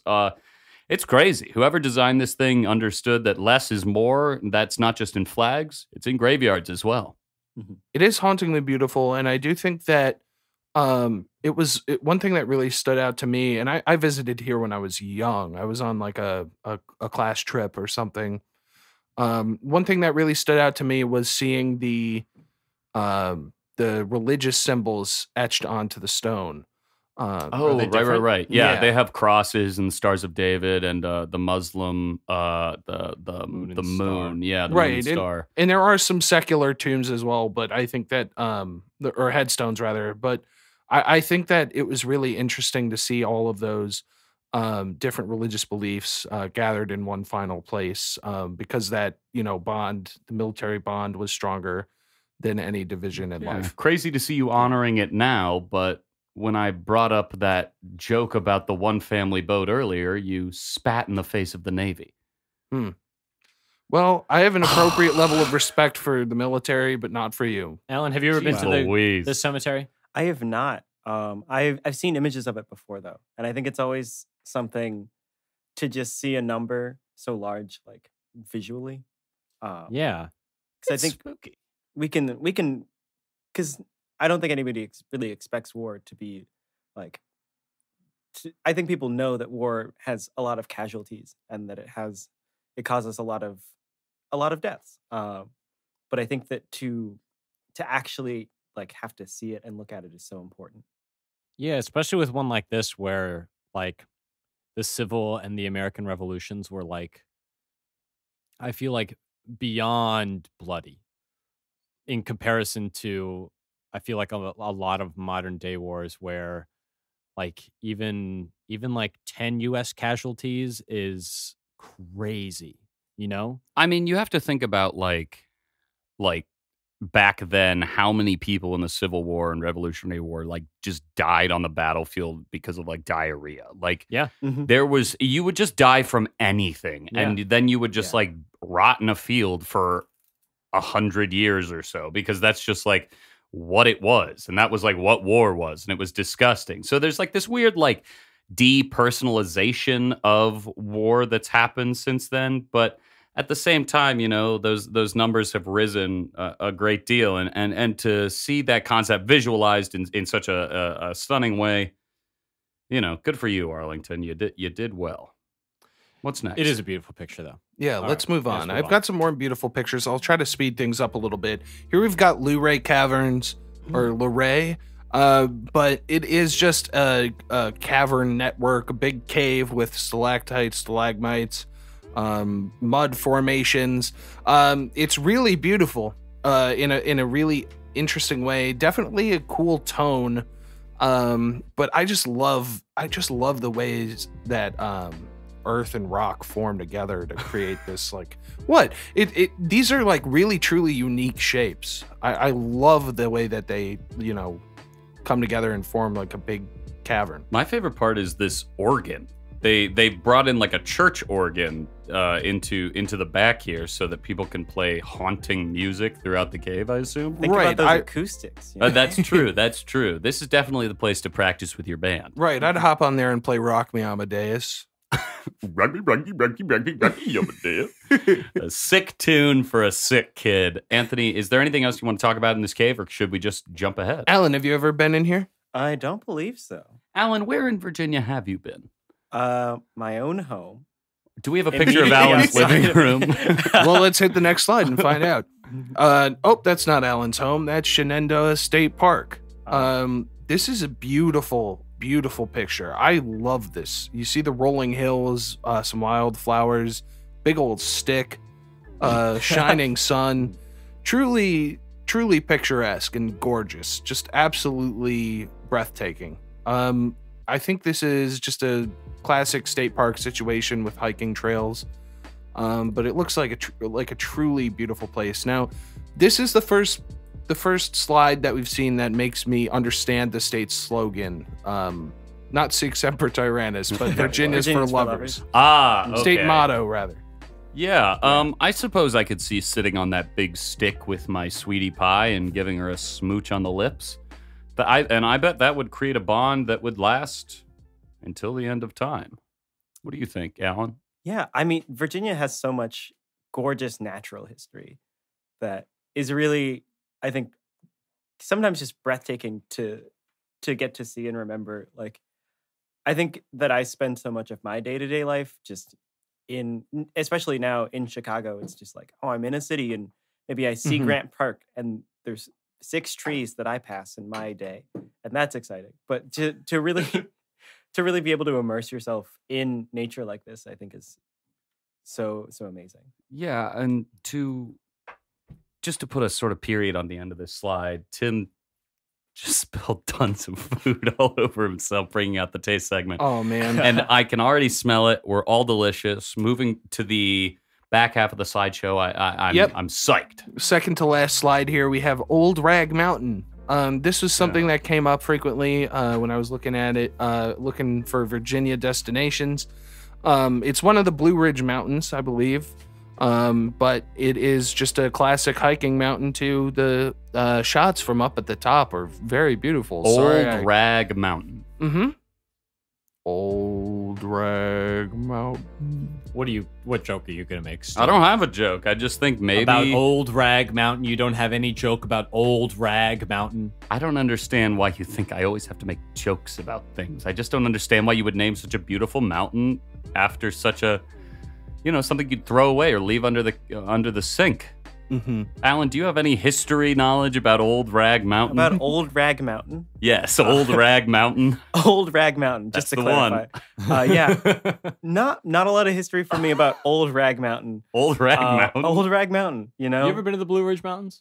I haven't. I spent much time in like the mountainous regions of Virginia. That's like the western part. That's west. That's west. You ever been to West Virginia? No. What the fuck is over there, though? You know what? West Virginia, I have almost no experience with it, but I think it's kind of like a high school rivalry thing. where if you're in Virginia and somebody's like, West Virginia, it's like, no, we're not West Virginia. And we're not East Virginia. No, please don't. That's a fair, honestly, this is coming from someone who in like 6th grade made that mistake of assuming that there is an East Virginia. But West Virginia, just change your name. Be a different state. I don't understand it. We have a South and North Dakota. We have like East and West states. Well, West Virginia was in Virginia. I hope I'm getting my history right, because it will be recorded and everyone can check and make fun of me. Hey, we've said probably a lot worse in terms of like history accuracy on this podcast. Don't worry. Fantastic. No. That gives me the courage I need. Yeah. West Virginia was like a part of Virginia, and then there was a lot of disconnect in between kind of those two general areas as far as the Civil War and whether or not to secede. Well, So maybe I got to give West Virginia props then if they are the ones who stuck in there, guys. Maybe Virginia proper change its name to Old Virginia. What about Old and New Virginia? Those are fun names. No, that is fun. New Virgins. Why don't we pop onto the final slide? Okay. I do apologize. You're going to have to hit that space bar a couple more times. Just, all right. Keep going. All right. One more time. Oh, dumb me. Oh, my God. All righty. What have we seen? You can backtrack through that slide so we get the full view. Big sign that says... we started on the slide leaving... Virginia's for lovers. Yeah, it was beautiful. Goodbye, but then Virginia. Over 3 clicks, the entire picture was eclipsed by, 3 posters for what it seems to be a straight-to-DVD animated movie called Yes, Virginia, about a little girl sending letters through the post to Santa. Ding, ding, ding. Yes, Virginia, there is a Santa Claus. Oh, now that would have been a good game. Yes, Virginia. What about it, Tim? My game killed. Everybody really liked it. It killed the energy in the room. No. A lot of hostility towards this game. Yeah, and I've noticed that, but why is Yes, Virginia covering the screen, Anthony? And what does this mean? It is related to Virginia. Did you just find something with the What do you word mean? Virginia? Why Yeah. is this? I mean, that's the end of the slideshow. Alan, normally we try and rank our segments in some way. And I remember you bringing up that 30% of Virginia is statues. Yes. So out of that 30%, 30 being a perfect slideshow, how many percentage of statues would you give this slideshow?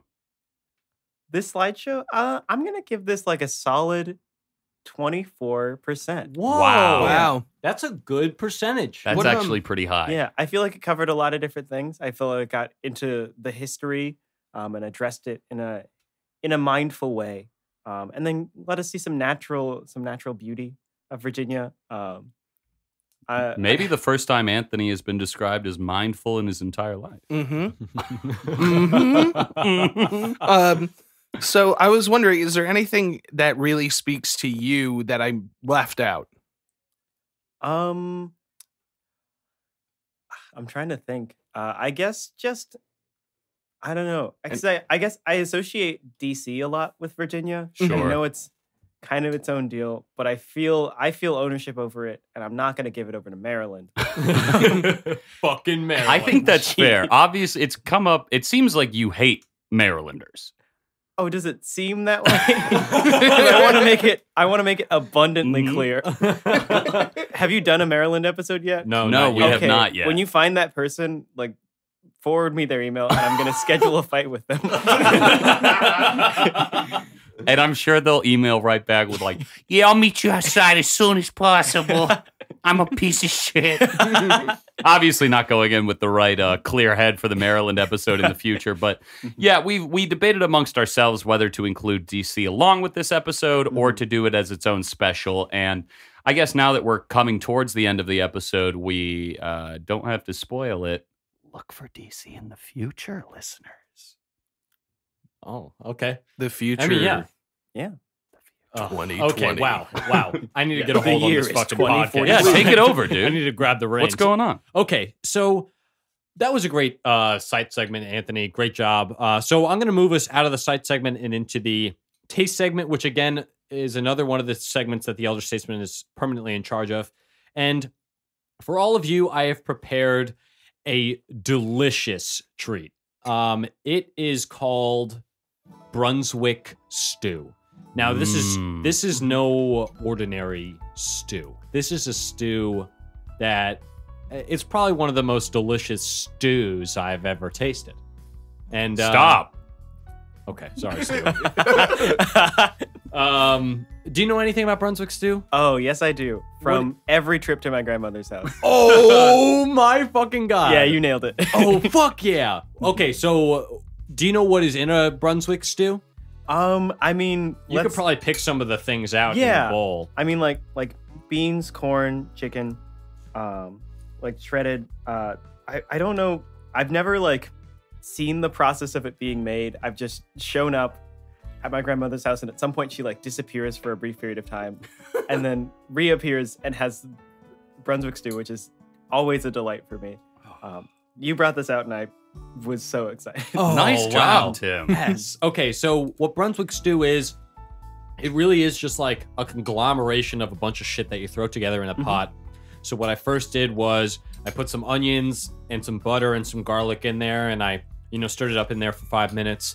I put these edamame beans, and while the recipe called for lima beans, they're kind of the same flavor, kind of the same texture.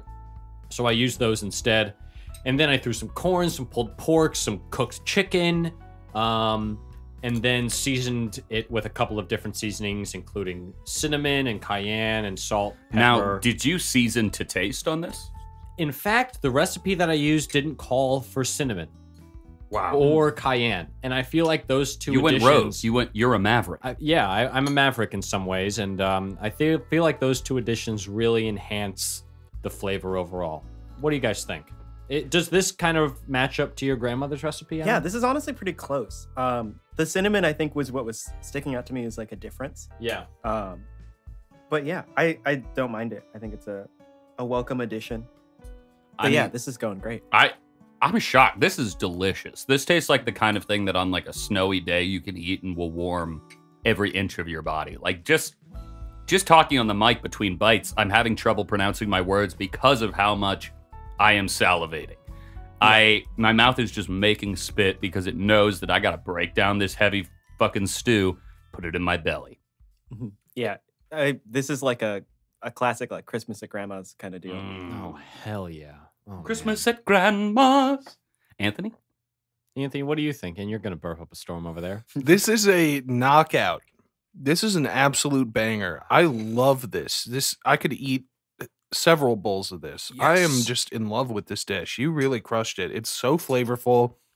I love, sometimes I get a little wary when there are multiple proteins being used in one thing. And I think that the pulled pork and the chicken blended together really well. Yeah, I'm surprised about that too. It was like a store-bought pulled pork with barbecue already came on it, and it was already cooked and stuff like that. So it was really, really easy to make. I mean, I'll say as well, like both of those meats really soak up that like stew juice, and Yeah. which is something that I love people to soak up is stew juice.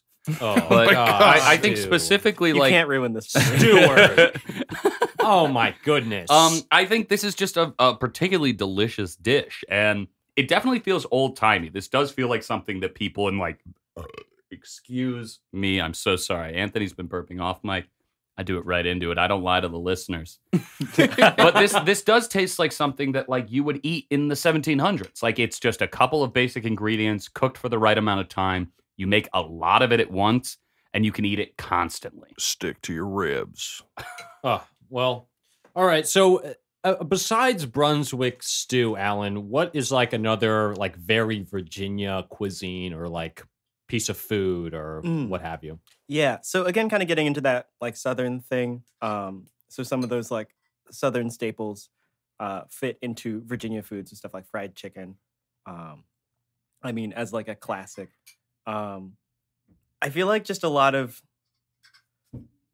kind of just like some more of that like soul food. I don't know. I have a lot of memories of like going to like family gatherings or stuff like that, and just like green beans and collard greens and just like having like honey glazed ham or something like that. A big Southern cookout seems like anywhere you go, that would fit in very well. We've only done a couple of Southern states so far, but it seems like that is something that everybody keys into very well. I'm glad, Tim, that you managed to pick something that is personally connects to our guests. But it does seem like those sort of barbecue cookouts are something that everybody sort of shares in common in their childhoods. Nice. Yeah. There's another thing I wanted. Smithfield ham. Is that something that you're familiar with? Not particularly. I know that like the kind of ham you get is important. Yeah. Like if you just have just any ham, it's like there's a specific way that a ham is done correctly. Right. Correctly in Virginia. This is like, you got to get this ham. It's like, isn't bourbon something that you can only get in Kentucky? Isn't there like a law to that? Well, it's like where it's brewed. It's like Champagne is the Champagne region of France. There's this ham in Virginia that is by law specific to Smithfield, Virginia, called Smithfield ham. Whoa. Yeah. So I wasn't able to get my hands on any of that pulled pork, but I think this will do. Yeah, this is great, man. Tim is flexing so hard on us. He deserves it. He deserves to. He absolutely deserves it. I think this is my best work, and I don't mean to tout myself, but I think this is the best tasting thing that I've made. Maybe besides the Colorado chili. This is a 30% statue. Oh yeah, this is all the way 30% statues. 30% of statues all agree that this is delicious, Wow. Tim. I got an all-around yes, Virginia. That makes me so excited. I actually have dessert in the other room. I have just like a bunch of Mars candies that I'll probably give you guys after the show because Mars is also part of it. I have like Starburst, Skittles, Milky Way, and I think some M&Ms. A big taste that would have been really horrible. Tobacco. Also, smell segment. Yeah, like probably tobacco. That would have been very funny if you had brought out a bunch of dip for us. Virginia Slims. I've thought about making us smoke cigarettes in this room, but there is carpet in the room, and I don't want to. That's the one thing stopping you from making our guests smoke a cigarette with us. A long Virginia Slim 100 in the room. Alan, would you smoke a cigarette with us right now? For a podcast, Yeah. I'm honor bound. In a podcast. Cigarettes are dangerous and horrible. Do not do them. And I'm not being facetious or ironic. This is a very, very true message. Fuck cigarettes. Jesus, As Anthony goes off sit like down. to burp. Truth.com. Cool. All right. Jeez. Well, that was a great taste segment. Thank you all for enjoying the meal. I hope you all enjoy it throughout the sound segment, which I'm going to pass it on to Stu. Woohoo.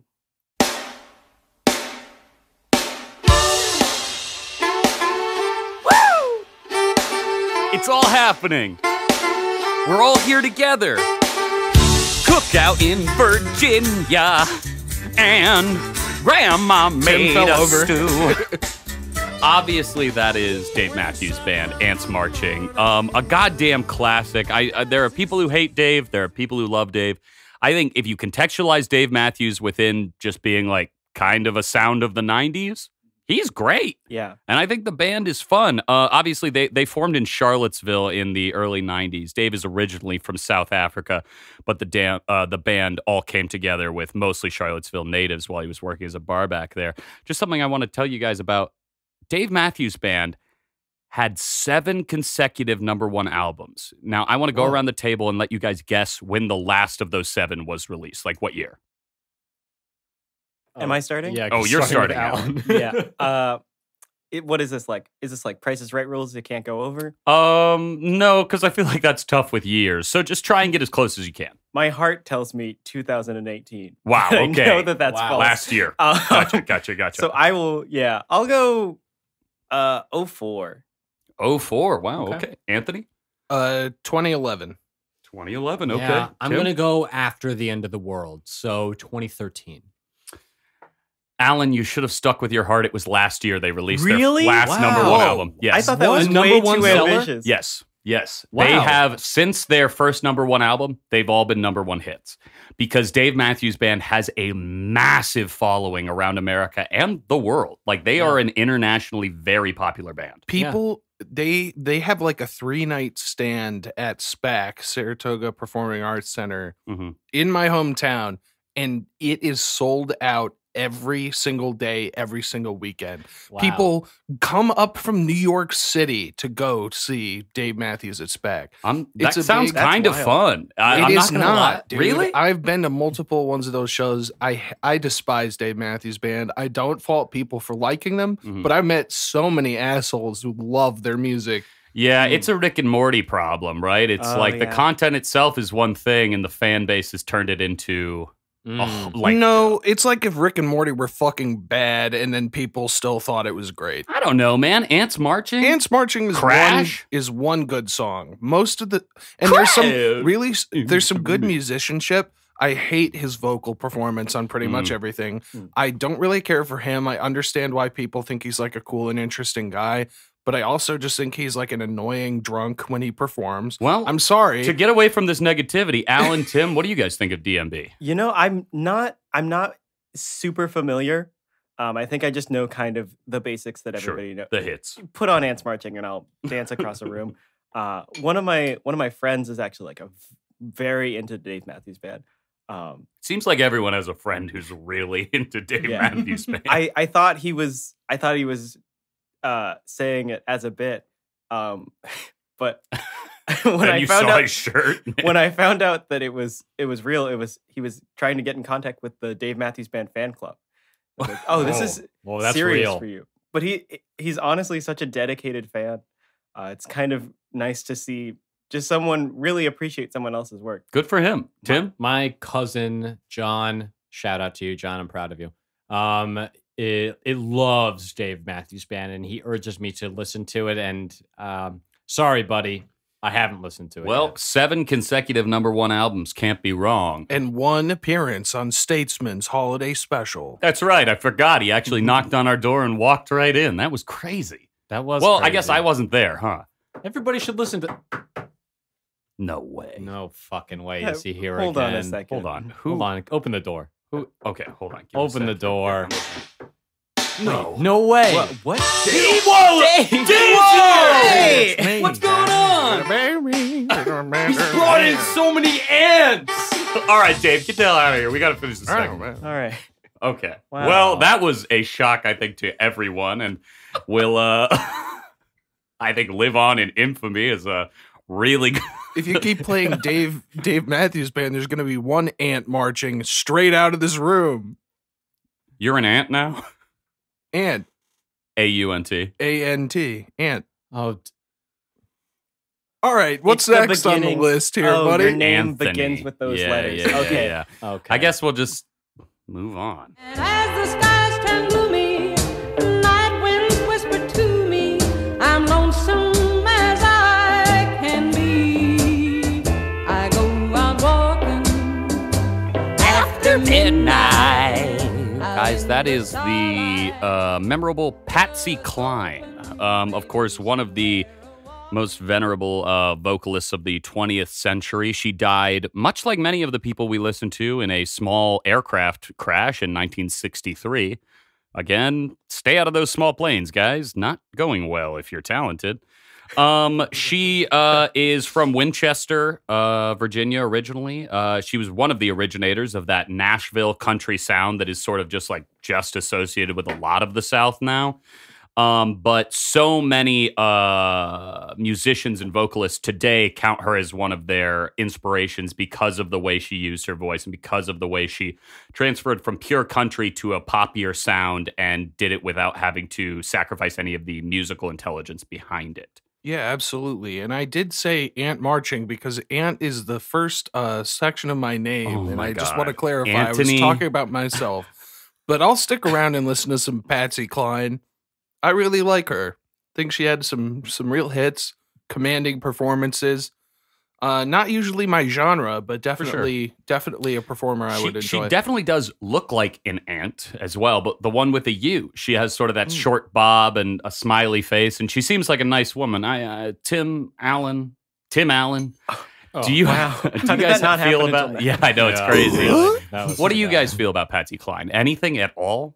You know, I am always appreciative when something that kind of fits into that country genre overlaps with my personal taste. I think that the highest level of country music really appeals to me, and I feel like I just keep hitting like the surface level stuff, the lobby, you know, where it's like here you go, trucks. You might actually be able to help me. My dad's been looking for the lobby for a very long time. It's just a stretch of apartment-looking condos. It's not a hotel. Just go in the front door. The front door where the desk is. There are so many front doors. Okay, well, geez, Patsy Cline truly is the 1% of that country music star where it's like, you're so talented that even my sort of like preconceived notions about country music are thrown away because you've escaped them. Yeah. Good for her. Totally. Yeah, and the first three letters of my name are A-N-T, which spells ant. Comedy, is that a serious? This is a strange enough new play on words. I said the tragedy is how you're gonna spend the rest of your nights with the light on. So shine the light on all of your friends. Well, it all amounts to nothing in the end. You guys like Jason Mraz? No. I really wish you only played the chorus because like everything else before and after that I just like cannot stand. And you're But the talking about the chorus- part where he sort of does this like, you got the main, I got the remedy, Yeah. the remedy. Yeah, that part, you don't like that? No. I think But it's that cool. chorus is a banger. I When it- sing that to myself all of the time. What? Jason Mraz Yeah. sings as though he's being shaken around. It does sound like Jason Mraz is like on top of a paint mixer going like, Yeah. Also, I don't know if it just was a while before I saw him physically, not like physically, but like an image, Sure. or if I just wasn't paying attention. But Jason Mraz to me looks nothing like I imagine from the voice. Now, here's what the does he thing. look like? There are 3 versions of Jason Mraz. When he was first discovered, he had that trucker hat, kind of like funky music. By the way, I just want to read you guys on the Wikipedia. It says this in particular. It says, rose to prominence in the San Diego coffee shop scene, which really makes me hate him so Sick. much more. But yeah, he originally had that sort of trucker hat look. Then he grew long hair and a soul patch. And then he shaved all his hair off and just wore a terrible pork pie hat. So those are the 3 versions of Jason Mraz, and they all look bad. unfortunately. Yeah, pork pie hat really did. It really threw me for a loop. Pork Yeah. pie. Yeah. What the fuck is pork pie? You're the taste segment. Shouldn't you know? It's a variety of hat. Don't eat those. It's sort of That's like the a joke. it's like a fedora kind of more or less, you know. It's just a dorky hat. Okay, you know I'm posting a pork pie on Instagram. Follow us. You know, here's a fun political joke for all you Britners out there. Your old prime minister gave a pork is pie. Oh, fucking a pig. Jesus Christ, please. I'm a Big Mac, make you wanna eat that like yak it to the yak. Jump in the trunk, make it pumps in the bump. Girls wanna have fun, make it sticking out the tongue. The dance that you're doing is dumb. How they do where you from? Hell yeah. Of course, that's Missy Elliott and her big comeback from about 2 years ago. WTF, or Where They From? Guys, Missy is a Virginia native from Portsmouth, of course. And she was childhood friends with Timbaland, who produced a lot of her biggest hits in the early 2000s. 5-time Grammy winner and named the highest selling female rapper in history in 2017. So whether... there's no way Cardi's outmatched her yet, but I think if she keeps having meteoric success, that could happen. Now, I choose that song for a particular reason. She has bigger hits that we would associate with her more. But does anyone know who's featured on that song? No. Pharrell? Is it Dave Matthews? It is not Dave Matthews, but you're in the right place because it's another Virginia native. It is Pharrell Williams. Another guy in a weird hat. That's true. Yeah, they're both from, he's from Virginia Beach himself. It's weird that there's a lot of these like Timbaland, Missy Elliott, and Pharrell, I all think of as like, this is an early 2000s hip hop sound, and they were like everywhere. The early 2000s hip hop sounds. Like Timbaland and Pharrell produced the largest, or, Pharrell was involved just playing on some of the most like iconic songs of that era. And I think that Missy Elliott, I almost shed a tear when she came out at that Super Bowl halftime show because she is the coolest. Yeah. And she's just raw energy, very positive, super unique. And not forced into over sexualization too to sell records. I think No. Yeah. She just was all about the music and the fun and the energy. Yeah. And her songs are so danceable and listenable. I love her. Timbaland and Pharrell, both iconic producers, and great musical minds. And I think that it was cool that they all came together for that song. But Tim, bring Alan? back Missy. I want mean, another Missy's album. kind of back. Yeah, want her album that back. song blew the fuck up like Yeah. 2 years ago. And that was impressive because she like disappeared for like 8 years. She just like wasn't making music or whatever. And I didn't do the research to find what she was doing, but Give me a Yeah, Huh? that song like runs on Spotify ads. And Hell Spotify, yeah. if Spotify had to pick music, they have a lot to They- choose oh, from. they have Yeah. all of it. Yeah, Yeah. like all the music. Wow. give me a Missy Elliott and Lizzo collaboration right now. Ooh. Right? Yeah. Everybody at the this table universal just made a response. big bowl of stew juice. All right, guys, let's listen to the my final audio segment. If And, it better be who I think it is, or I'm gonna scream. well, you're going to fucking scream.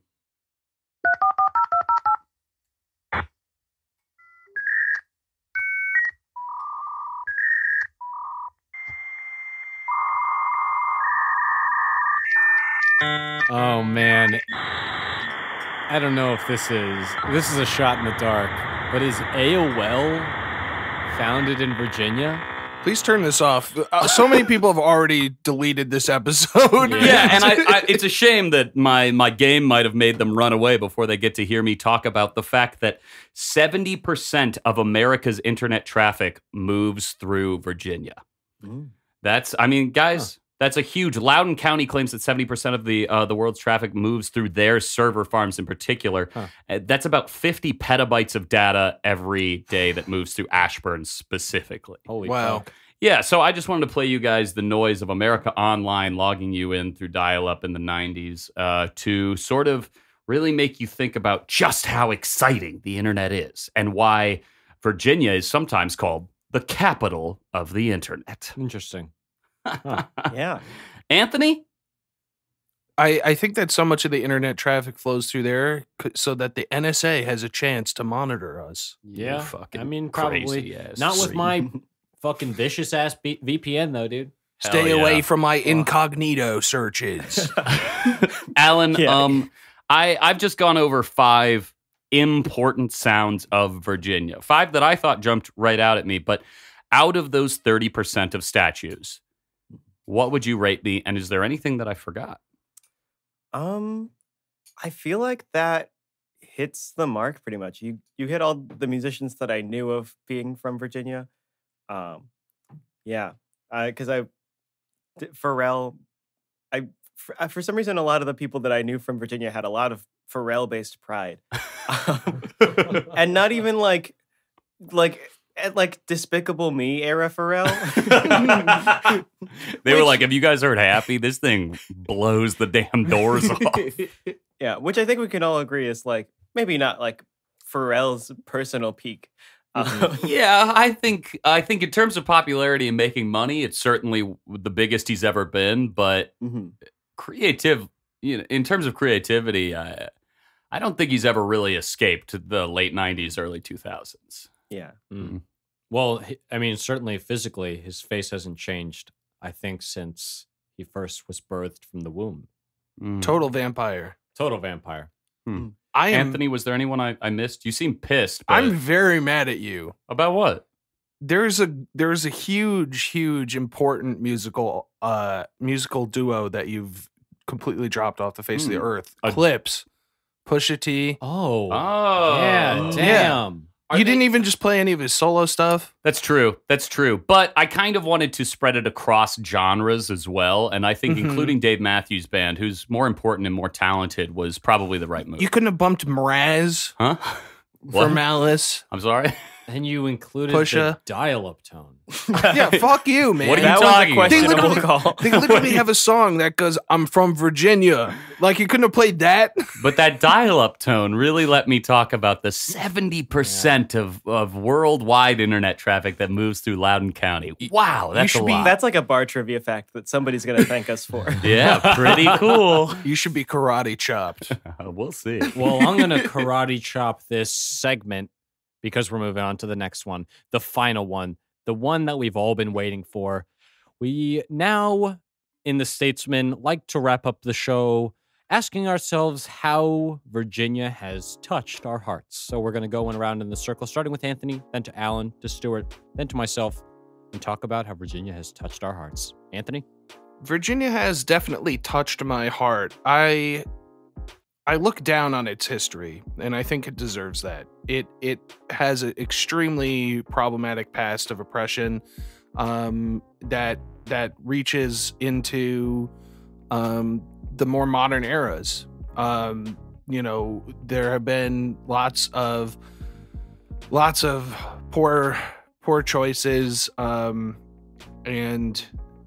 really destructive attitudes housed there. And I think that it's important to remember that as an asterisk, no matter how you move on to talk about it. That being said, on a physical level, I think it's gorgeous. I think if you get rid of those problematic statues, you're looking at some of the nicest territory in the States. It's gorgeous, picturesque.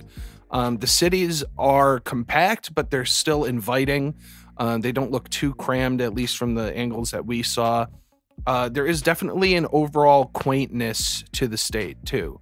And I think that there is some of that Southern hospitality that's palpable even just through the imagery, through the food, maybe not through the music so much. But I definitely think I would visit it and definitely check out some of those natural areas. I would go visit Nauticus, hang out on the boat.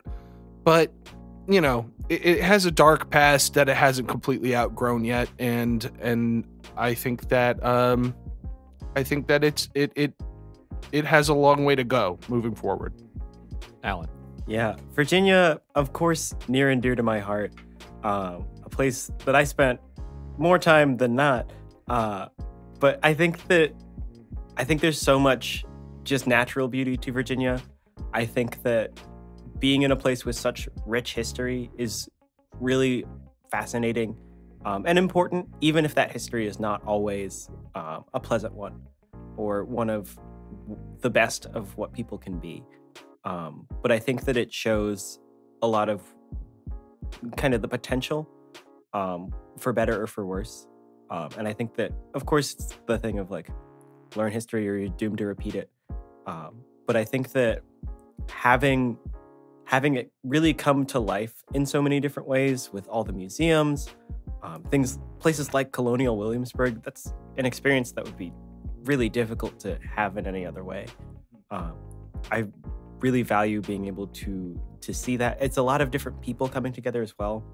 It's in such a specific region where it's here on the coast. It's at the very top of the South, so you have people of all sorts of different ideologies all coming together. It's like a swing state because it's got so many different people from so many different backgrounds and so many different ideals.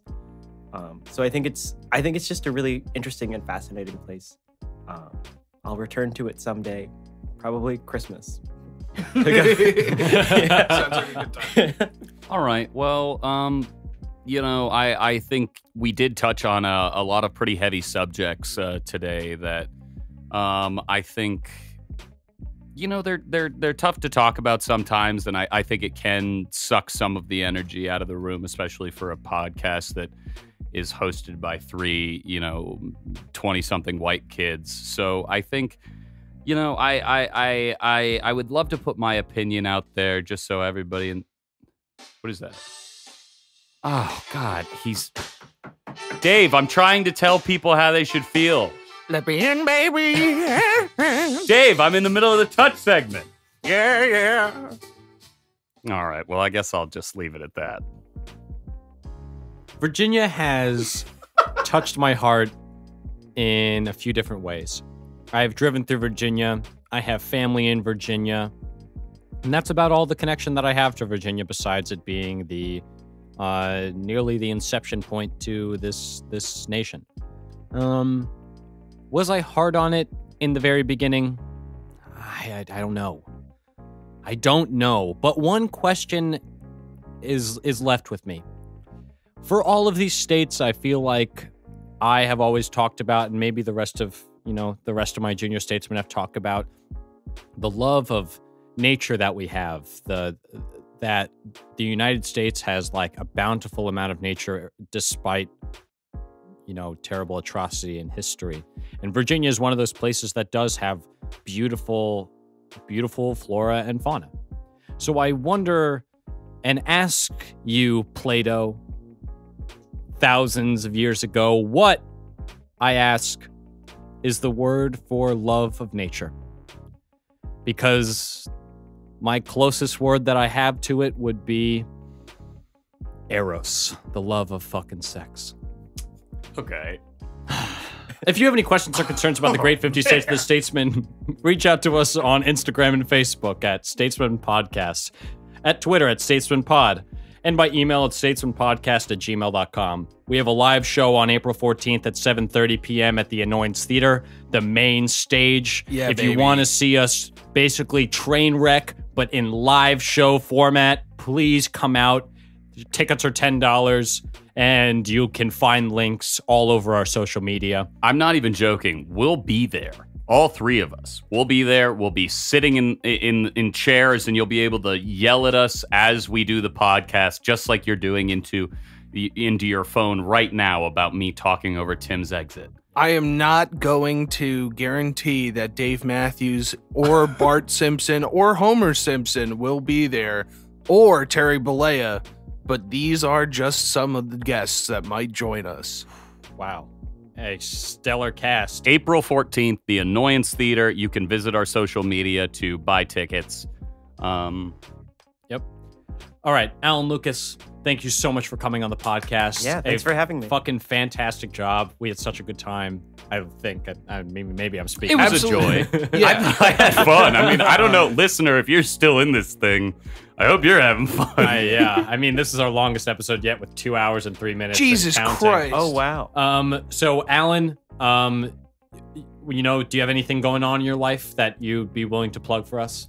You know, I have so little happening. So if somebody just wants to, if somebody wants to make plans to hang out, grab coffee, get a lunch, that'd be great. Just reach out to me, Alan.